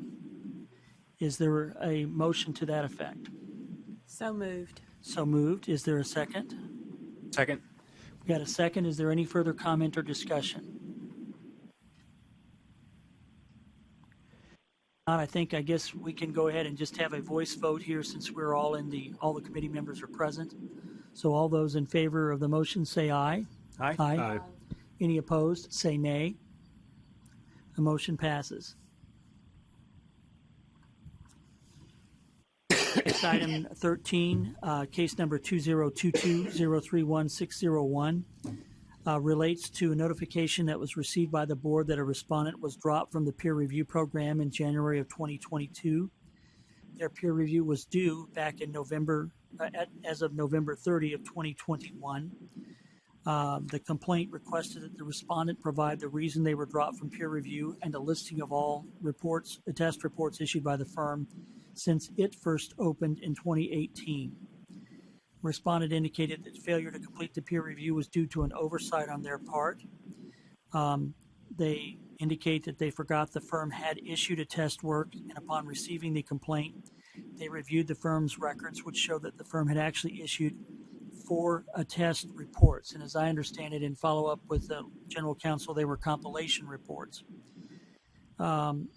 They also indicated that they faced extenuating circumstances with respect to COVID and caregiving for family members.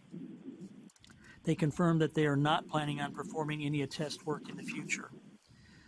The recommendation here is to authorize a formal hearing with authority to settle via consent order, assessing a $1,000 civil penalty for failure to comply with peer review requirements, and recommending including in the proposed consent order a requirement for a respondent to complete a peer review exemption form. Are there any questions with respect to this item? This is essentially standard discipline for this kind of a case. Okay, we'll proceed to item 14. I'm sorry, Larry, go ahead. Would that mean they're exempt for those years that they issued a test work too?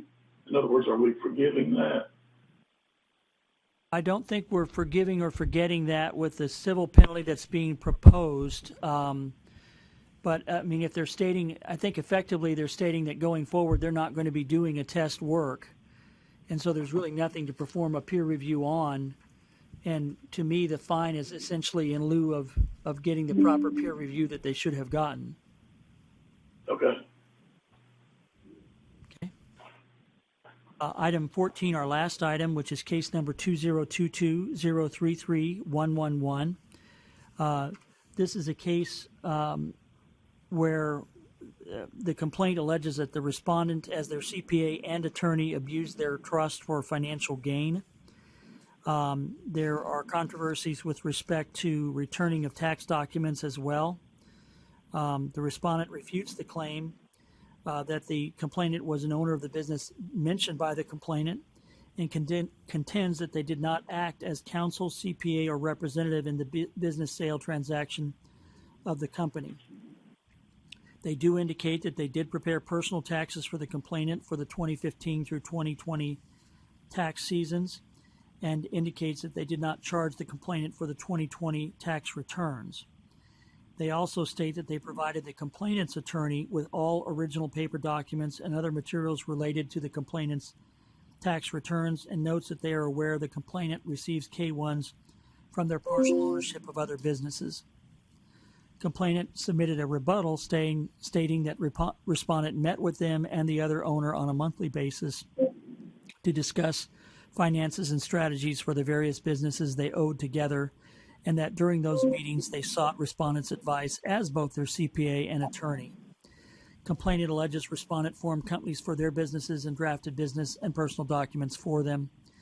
There is a current suit filed by the complainant in Chancery Court involving some of the underlying facts outlined in this complaint, and as such, counsel is recommending case be placed in litigation monitoring.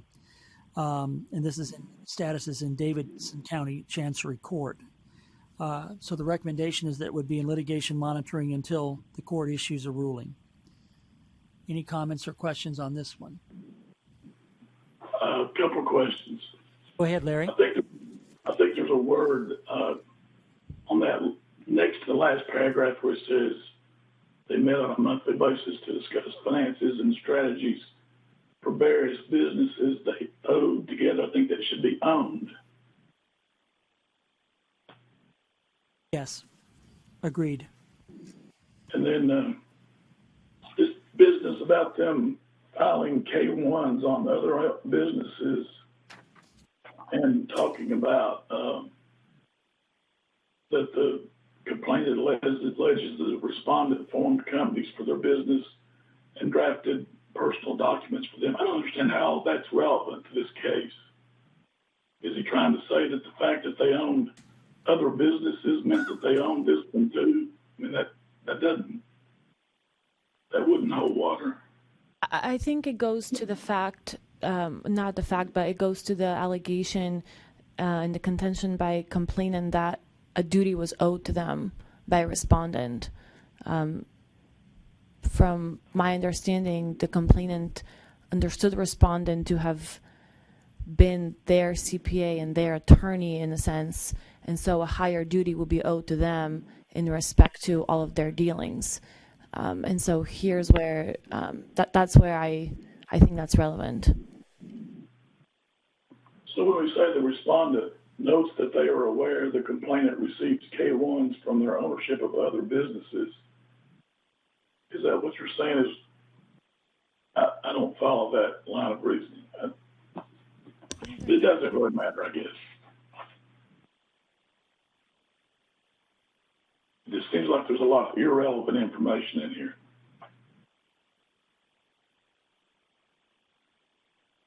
Larry, we hear you. Counsel's consulting here with Wendy here, so bear with us.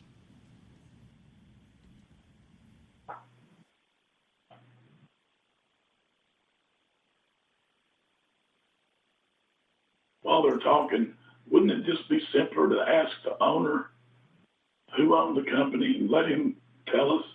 I mean, I don't understand why we had to make all these around the world inferences that he was the owner or not the owner. Why didn't somebody just ask the other guy who owns the company? And that is what the suit is about, is who was the owner and who was not the owner. The Secretary of State's office should have that information. I think the reason why it's going to court is because it's a little more complicated, as there were documents and exhibits that were provided that show that the complainant was listed as an owner, but then there are statements that they were not actually an owner, and I think that's why I'm recommending it go to litigation monitoring, because that's an issue that the Davidson Chancery Court is going to decide. And so until they decide that, I don't think that it's appropriate for the board or for me to make a decision as to who the actual owner is and who the owner is of, or whether the complainant is an owner or part owner of the company goes to the merits of the actual complaint. And so until we get an actual ruling and a definite answer, I would not suggest that we move forward on this. Are some of these facts to demonstrate extensive conflict of interest? Correct, because as an owner, the complainant perceiving themselves as an owner believes that the respondent owe them a higher duty of really of protecting them, of advising them in a certain way to ensure that they're in a more favorable position than they believe they ended up in, and so I believe that once the Chancery Court decides on the ownership, then we can better determine what kind of duty was potentially owed by the respondent as their CPA, both in the personal and professional setting. Thank you. Any further comments? All right, so we have previously voted on items number 11 and 12 separately, so would entertain a motion to vote on the accepted recommendations, on the recommendations listed in cases 9, 10, 13, and 14. Mr. Chair, I so move. Thank you. Greg, is there a second? Second. Thank you. We have a motion and a second. Any further discussion? All in favor, please say aye. Aye. Aye. Aye. Any opposed, say nay. Okay. That motion passes, and that concludes the Enforcement Committee's activities. Mr. Chairman, appreciate it. It looks like it's about 2:50. Why don't we take about a 10-minute break and then come back at 3 o'clock? I know that some of the items on the executive committee may have some questions, and so that'll give us a chance just to take a brief break and then come back and knock it out. What do you think? All right, let's take a break here.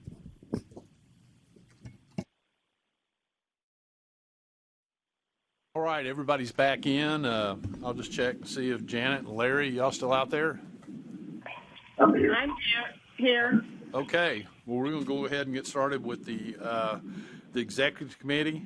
And I think everybody got a copy on the committee of the fiscal year 22 and also the fiscal year 23 year-to-date results. And I'll let our executive director go through them and point out anything that she wants to point out there. I know we've all had a chance to review them. And Chairman Bonner, I do not have the fiscal year 23 year-to-date. So when I sent you the stuff, I thought that I had received everything to put them together and get them on the iPads, but come to find out I didn't have everything I needed. So I don't have any of the revenue numbers, and I don't have any of the cost back numbers, so it just really didn't serve much of a purpose. So I don't have anything for FY23 yet, but that's not too bad. We're only 2 months in. So I can certainly go over our closing for FY22. Okay, let's do that. I didn't know if it was on the other pad and I just didn't have it. Or I've done that once before. I looked at everybody looking confused. But we do have our closeout for FY22, so June 30 of 22 is our fiscal year end. And we had licensing revenue of $1,027,720. We had case and complaint revenue at $24,750. If you subtract the state regulatory fee of just over $73,000, we had net revenues of $979,155. Our expenses overall, all expenses plus our cost backs came to $856,619, which left us on the plus side at $122,536, was what we added to our reserve balance, which was $1,486,221, and that addition brought us to $1.6 million. 8,758. And so, of course, we are still kind of getting back to normal, I would say, after COVID. So, our travel line item was still relatively low compared to normal. Salaries, the state did give very generous raises just in July of this year, so we're going to see that number jump. So we will see a return to more normal in this FY23 year. And in general, that are my comments for the closeout, unless you all have questions. Any questions? I know that the travel kind of hit in the next year, so I know you gave us the travel, and of course with the NASPA Eastern Regional meeting. I think it's great that we participate in those meetings.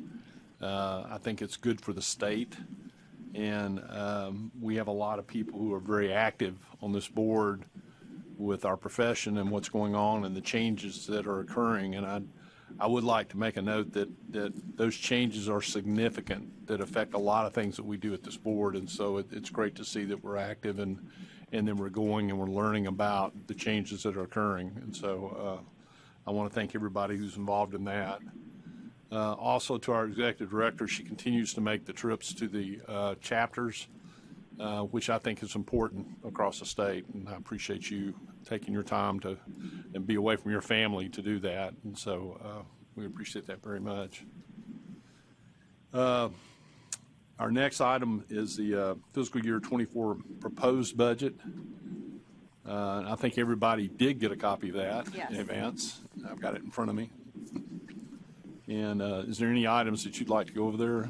Yeah, I'll be a little bit more specific about this one since I am asking for an approval for this budget. So this is for FY24, so a little ways out here, but this is the time of year that we do this, and I report internally, and then eventually the legislature approves a full budget for the entire state in the spring legislative session. So you have there the budget document with 2 attachments and then a discussion of the various line items. So I'll just go down and discuss some of that, and y'all feel free to ask questions along the way if you'd like. The budget for gross revenue for this particular year is coming in at $1,025,000. I'm budgeting that at roughly flat to the current year, or to the FY22 year, which is the same renewal cycle and with the same renewal population. And so in the budget revenue number, as you all have heard me say before, that doesn't include case and complaint revenue. And so you'll see I've kind of added that at the end, so I'll talk about that a little bit later. But our case and complaint revenue has been running anywhere from $21,000 to $52,000 in the past 4 or 5 years. And so we do get some revenue there.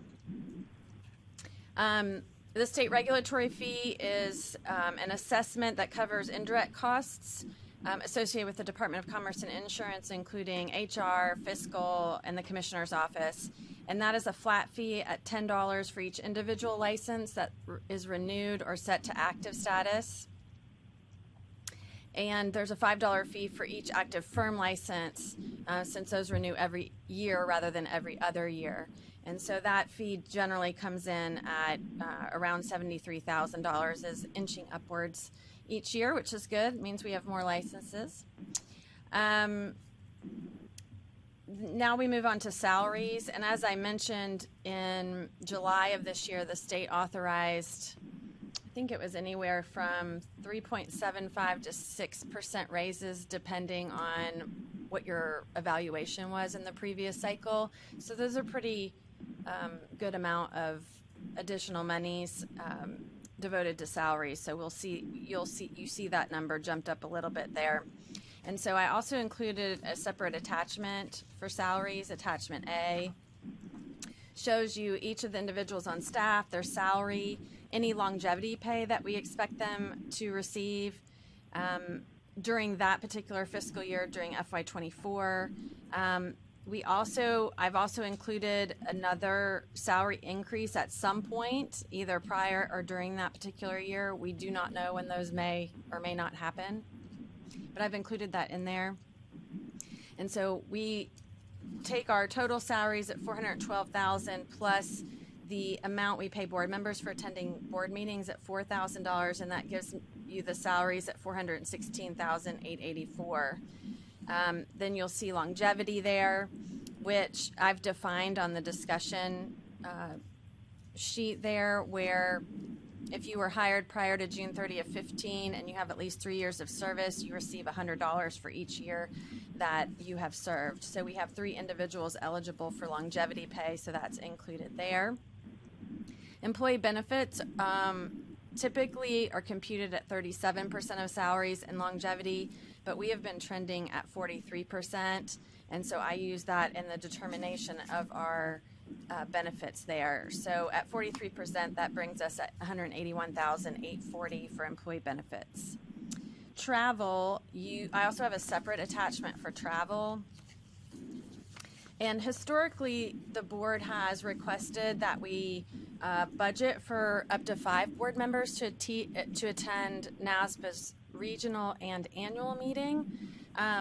Just to note, that's a little in excess of what the department policy allows, but we have our statute's a little bit different and gives the board some authority in their budget and some of their travel. But there has been some scrutiny on travel, so we can budget it and have it in there, but if money becomes an issue or there's more scrutiny, at the governor level or something like that, that could be pushed down to some degree. But I have included that 5 board members for each of those meetings in the travel budget. Not much else has changed there. These are the typical meetings we attend, NASBA's 2 meetings. There's budget in there for me to attend TSCPA's annual convention, and then we have the executive director and legal conference that NASBA puts on in the spring. So I have money there for myself and Sveta and our investigator to attend that meeting as well. All pertinent information for those individuals. And then of course there's money there for board meetings and y'all's travel to the board meetings. And so largely that stays very similar to what you've seen in the past.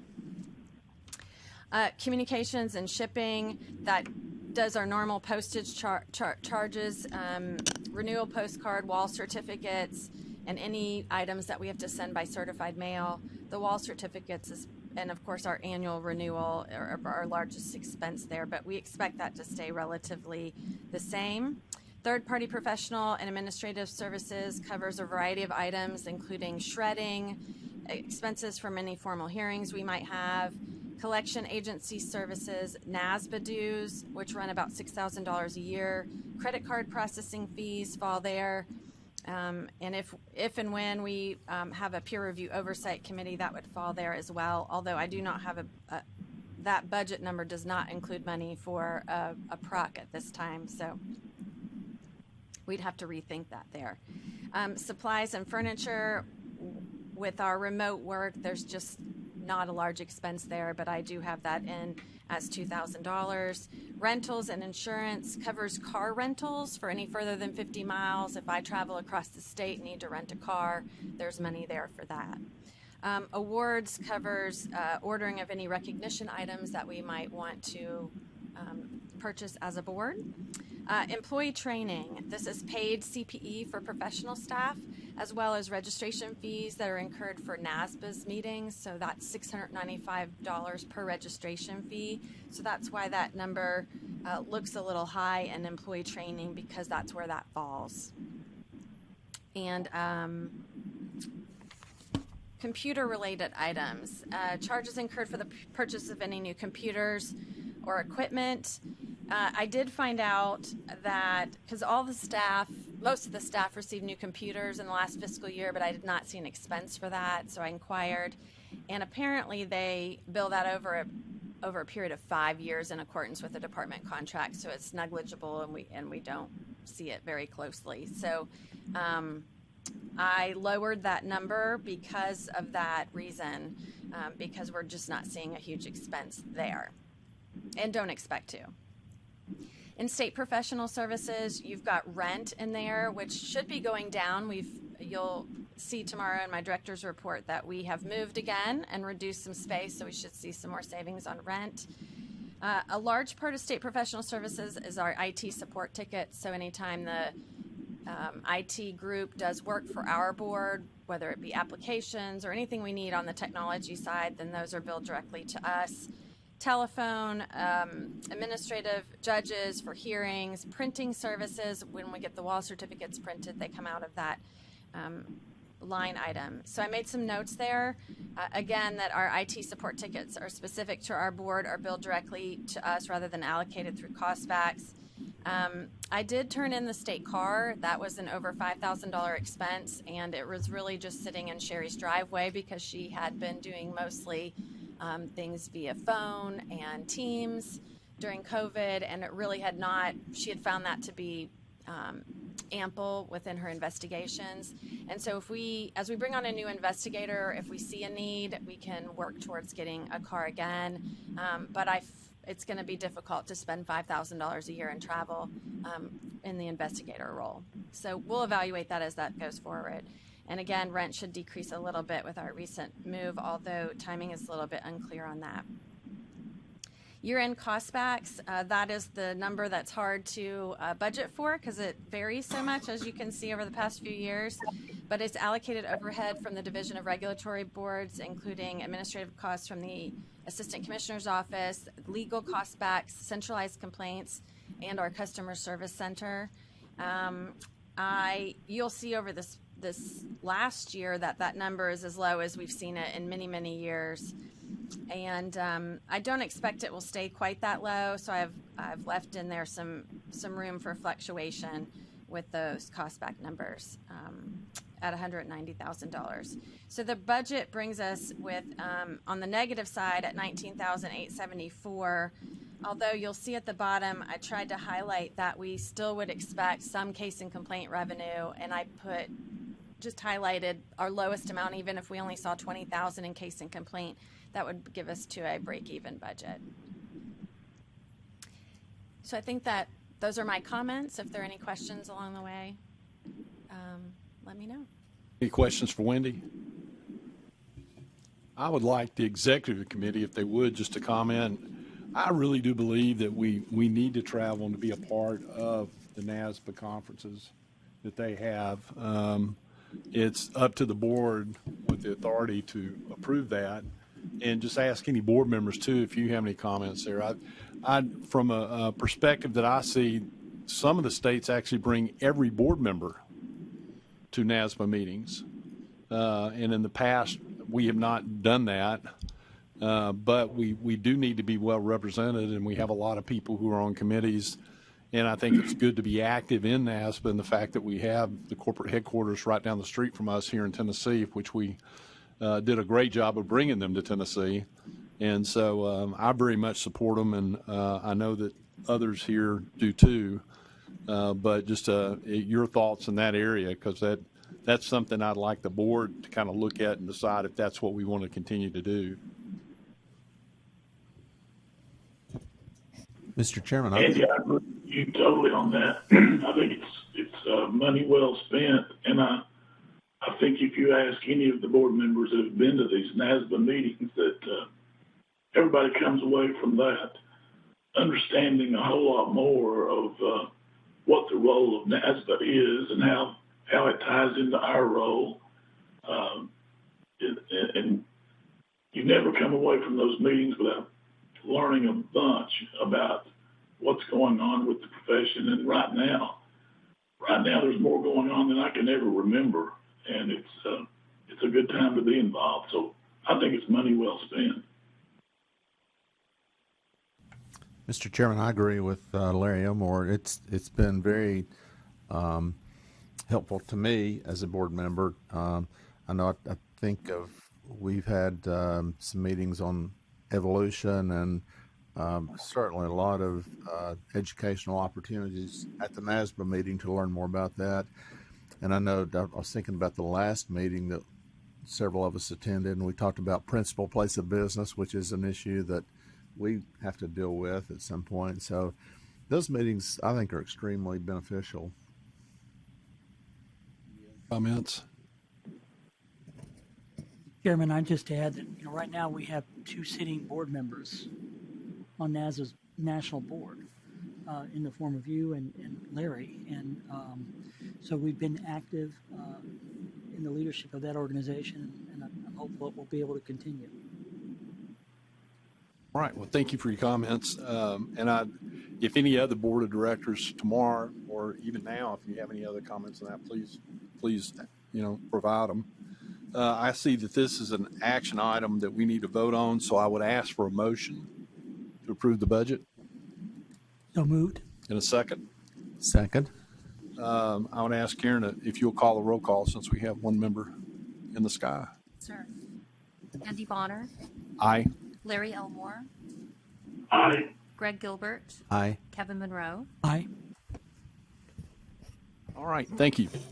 Our last item today is to talk about state-specific ethics.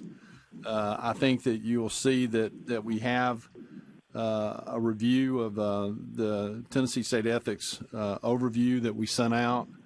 And adjacent to that, we have the memorandum of agreement or understanding with the TSCPA that we entered into. And we were talking, or I was talking with Wendy, our executive director, about the Tennessee State Specific Ethics. And we've gotten a lot of comments about that it's the same thing every year. It covers different things, and it's so tied down with what we expect to be in the ethics course that there may be some room for improvement, which would make it more interesting and maybe take it to another level. With that, I asked Wendy to pull together some recommended changes on the ethics course, and that's your last page there with redlined. It really is some. We want to get the ethics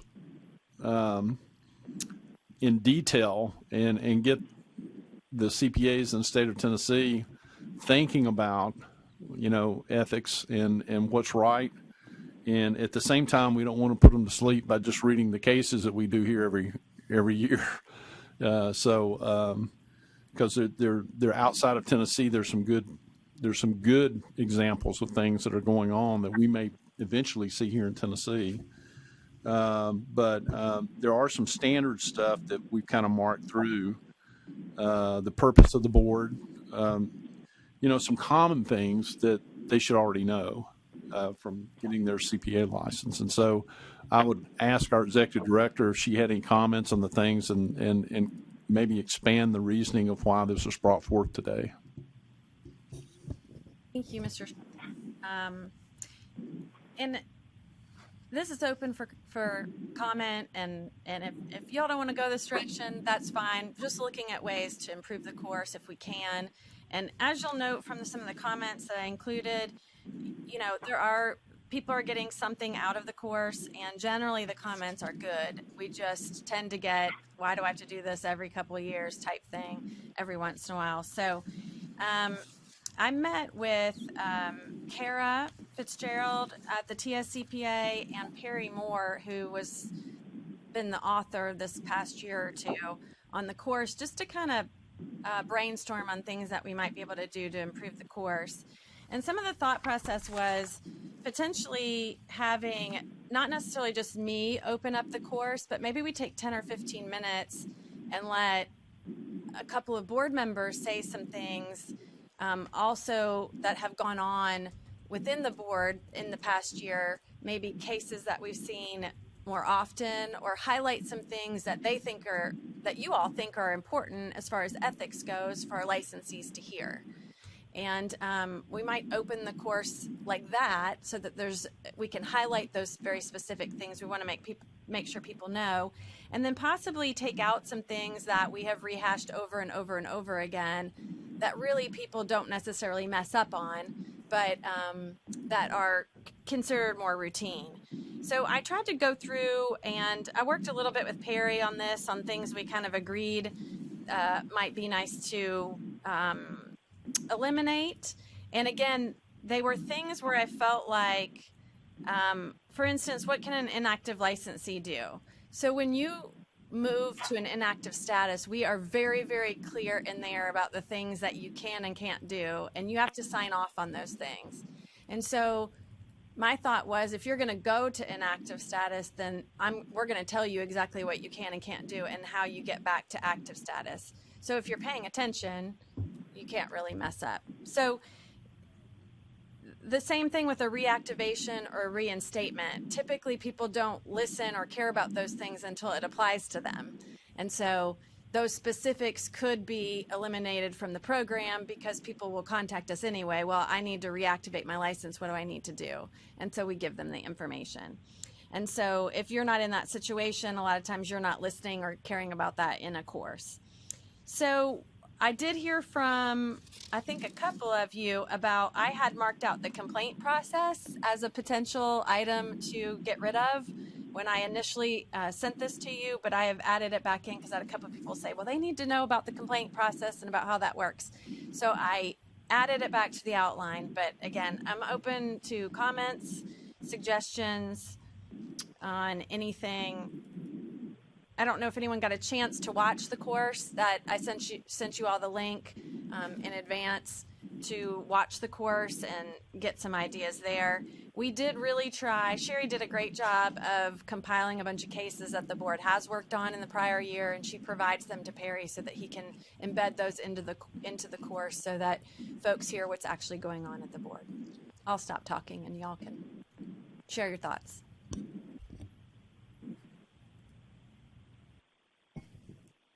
Any thoughts?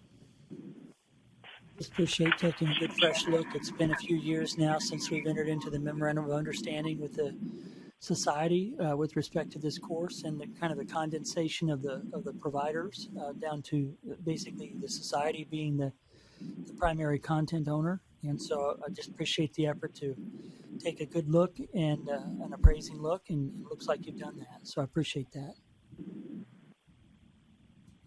Wendy, I periodically receive questions from folks, it's probably my age group, that haven't gone inactive, so they've not signed the document. Okay. But they do have questions about planning for being inactive and what that might entail. So I don't know if there's a way to incorporate some of that to help folks plan whether to go inactive or not. Does that make sense? Yeah. And I think that's fair. And it may make sense just to leave that and let them incorporate it as necessary, and maybe even highlight that as people plan or think about going inactive. I had that question this morning emailed to me. So it's a fair question. And so maybe we add that back in as something. But we could change the approach that we take with it. Now, I'm not debating that at all, but we might need to cover it in some fashion. Yeah, this is Janet. That was my comment as well. If when you're striking the topic, does that eliminate it altogether, or is there some, high-level definition or something that could remain in the course but not maybe as much detail? Well, for example, right before that, license statuses, who must review, emphasize the licensee must take action to change license status. So it's also not saying that that they're prohibited from covering certain things, too. It's a guideline for TSCPA to make sure they're creating a course that's useful to the licensee. Mm-hmm. Yeah, I guess my concern is if you take that out, would it be, I guess, what level of information might still be included if it's taken out altogether?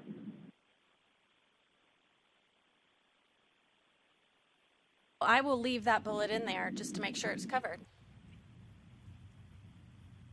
And I guess that was kind of my concern with several of the items that were taken out. Okay.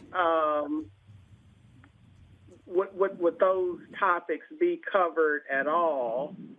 And, even with the delinquent period, reactivation, reinstatement, I don't know if it has to be covered in a lot of detail, but at least some brief information I think could be helpful or would be helpful.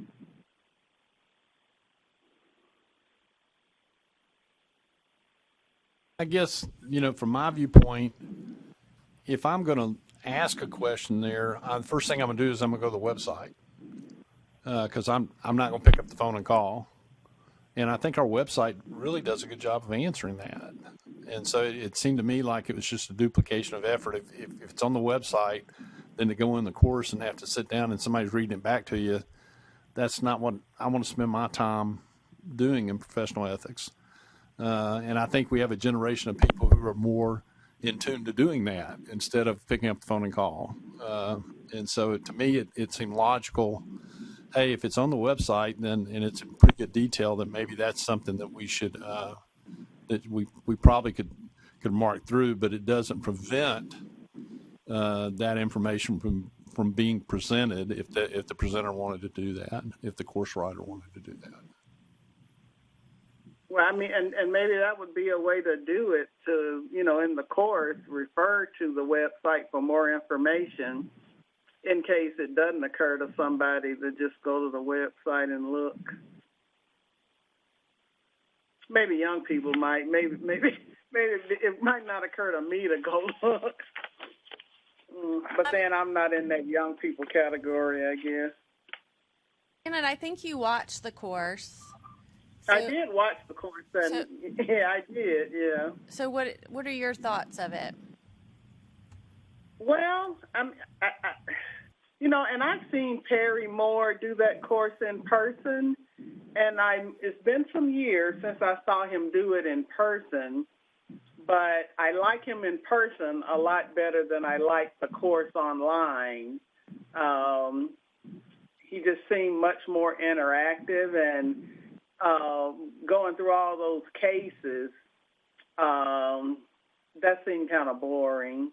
Although I think some of the cases going through it is good. But then I'm more of a big picture person anyway, more than detail. So I guess it seemed kind of too detailed to me, but which maybe to me made it a little more boring than he might be in person. He seemed more constrained. But I did think the course provided really good information, and I thought all the information that was in the course was good. And I was concerned when I saw this layout, or outline rather, with all the items that are kind of being stricken. So I guess my preference would be to see some high-level information, maybe with a reference to the website for more detail, rather than to strike the items altogether, if that's what the intent of that is.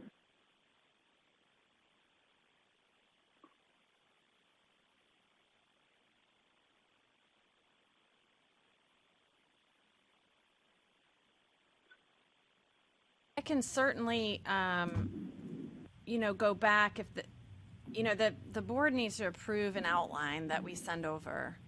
So, I can certainly go back and make sure that each of these items is covered on the website, or it could be approved pending that each of the eliminated items are covered, on the website for someone to find if they have a question. Unless you all have a different thought process. Or we can go back to me not cutting any of it. I think some of it definitely needs to be cut. I would just make sure that we do have good reference to the website. I mean, I didn't touch all of them, but I know a lot of these are on the website. So I think that would be a first good. And if it's not on the website, then either a change for the website to make sure it's there or reference it would be a recommendation for me. I think that isn't the website referenced in the course? I mean, every time I've taken the course, it's been referenced. I'm pretty sure it is. Okay. Any other comments? I have one. Wendy, I know this is Tennessee State specific, but in license requirements, I wonder if it might be helpful just to mention firm mobility and the fact that if you're practicing in another state, you may have a licensing requirement. Peer review is looking at that, checking on that. And somebody, since we're surrounded by 7 states so closely, maybe just a reminder or mention of that, maybe a public service to our members.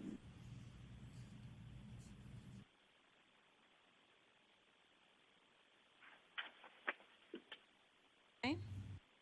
Maybe that's something we can talk about, John, in our opening.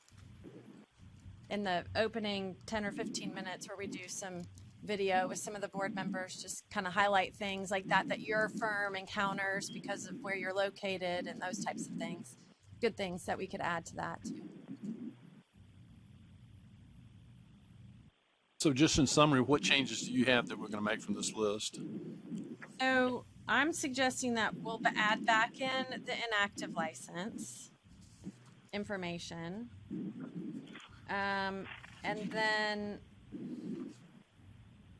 I think I'm fine with the rest of it, and it would be assuming that all of these items are covered on the website for information for the licensee.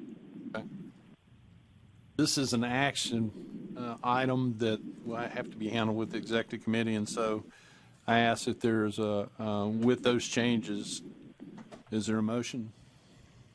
So moved. And a second? Second. Any discussion? Karen, would you do so? A roll call, please. Aye. Larry Elmore, Aye. Greg Gilbert, Aye. Kevin Monroe, Aye. Any other items that need to come before the committees today? Mr. Chairman, I just want to ask, since the sponsors have obligations to give feedback and their evaluations, I'm kind of stunned at the lack of evaluations and comments that were sent back to y'all. I mean, that's kind of disappointing. And that would also help in determining what maybe needs to be added or taken off on a regular basis. So I think I'm not on this committee, but I would remind them of their obligations to give us some feedback and do those evaluations on a regular basis.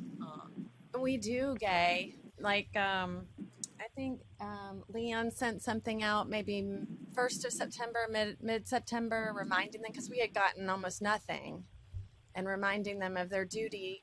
Their agreement with us states that they will submit evaluations. And then some of them have evaluations that really don't allow for individual comment. So that's really, it doesn't help us too much because the comments are what help me. Really with the live sessions the most. MTSU does a great job of submitting comments, and they typically have several. Perry Moore. It is a difficult time of year also to expect comments because most of their sessions are October 1st through the end of the year. So, but this is the time of year I need to submit some of this stuff to you all to make a decision for the next year. And, of course, if I receive anything that's outlandish, then we'll address it. But for the most part, what's on here is indicative of what we receive most of the time. It's just kind of disappointing. It is. And I'd like to go back to a couple of them and ask that they allow for comment or encourage comment in some way so that we could have a better feel. But I think we've gone to most of these groups will just record somebody kind of reading the slides. So, that TSCPA is created.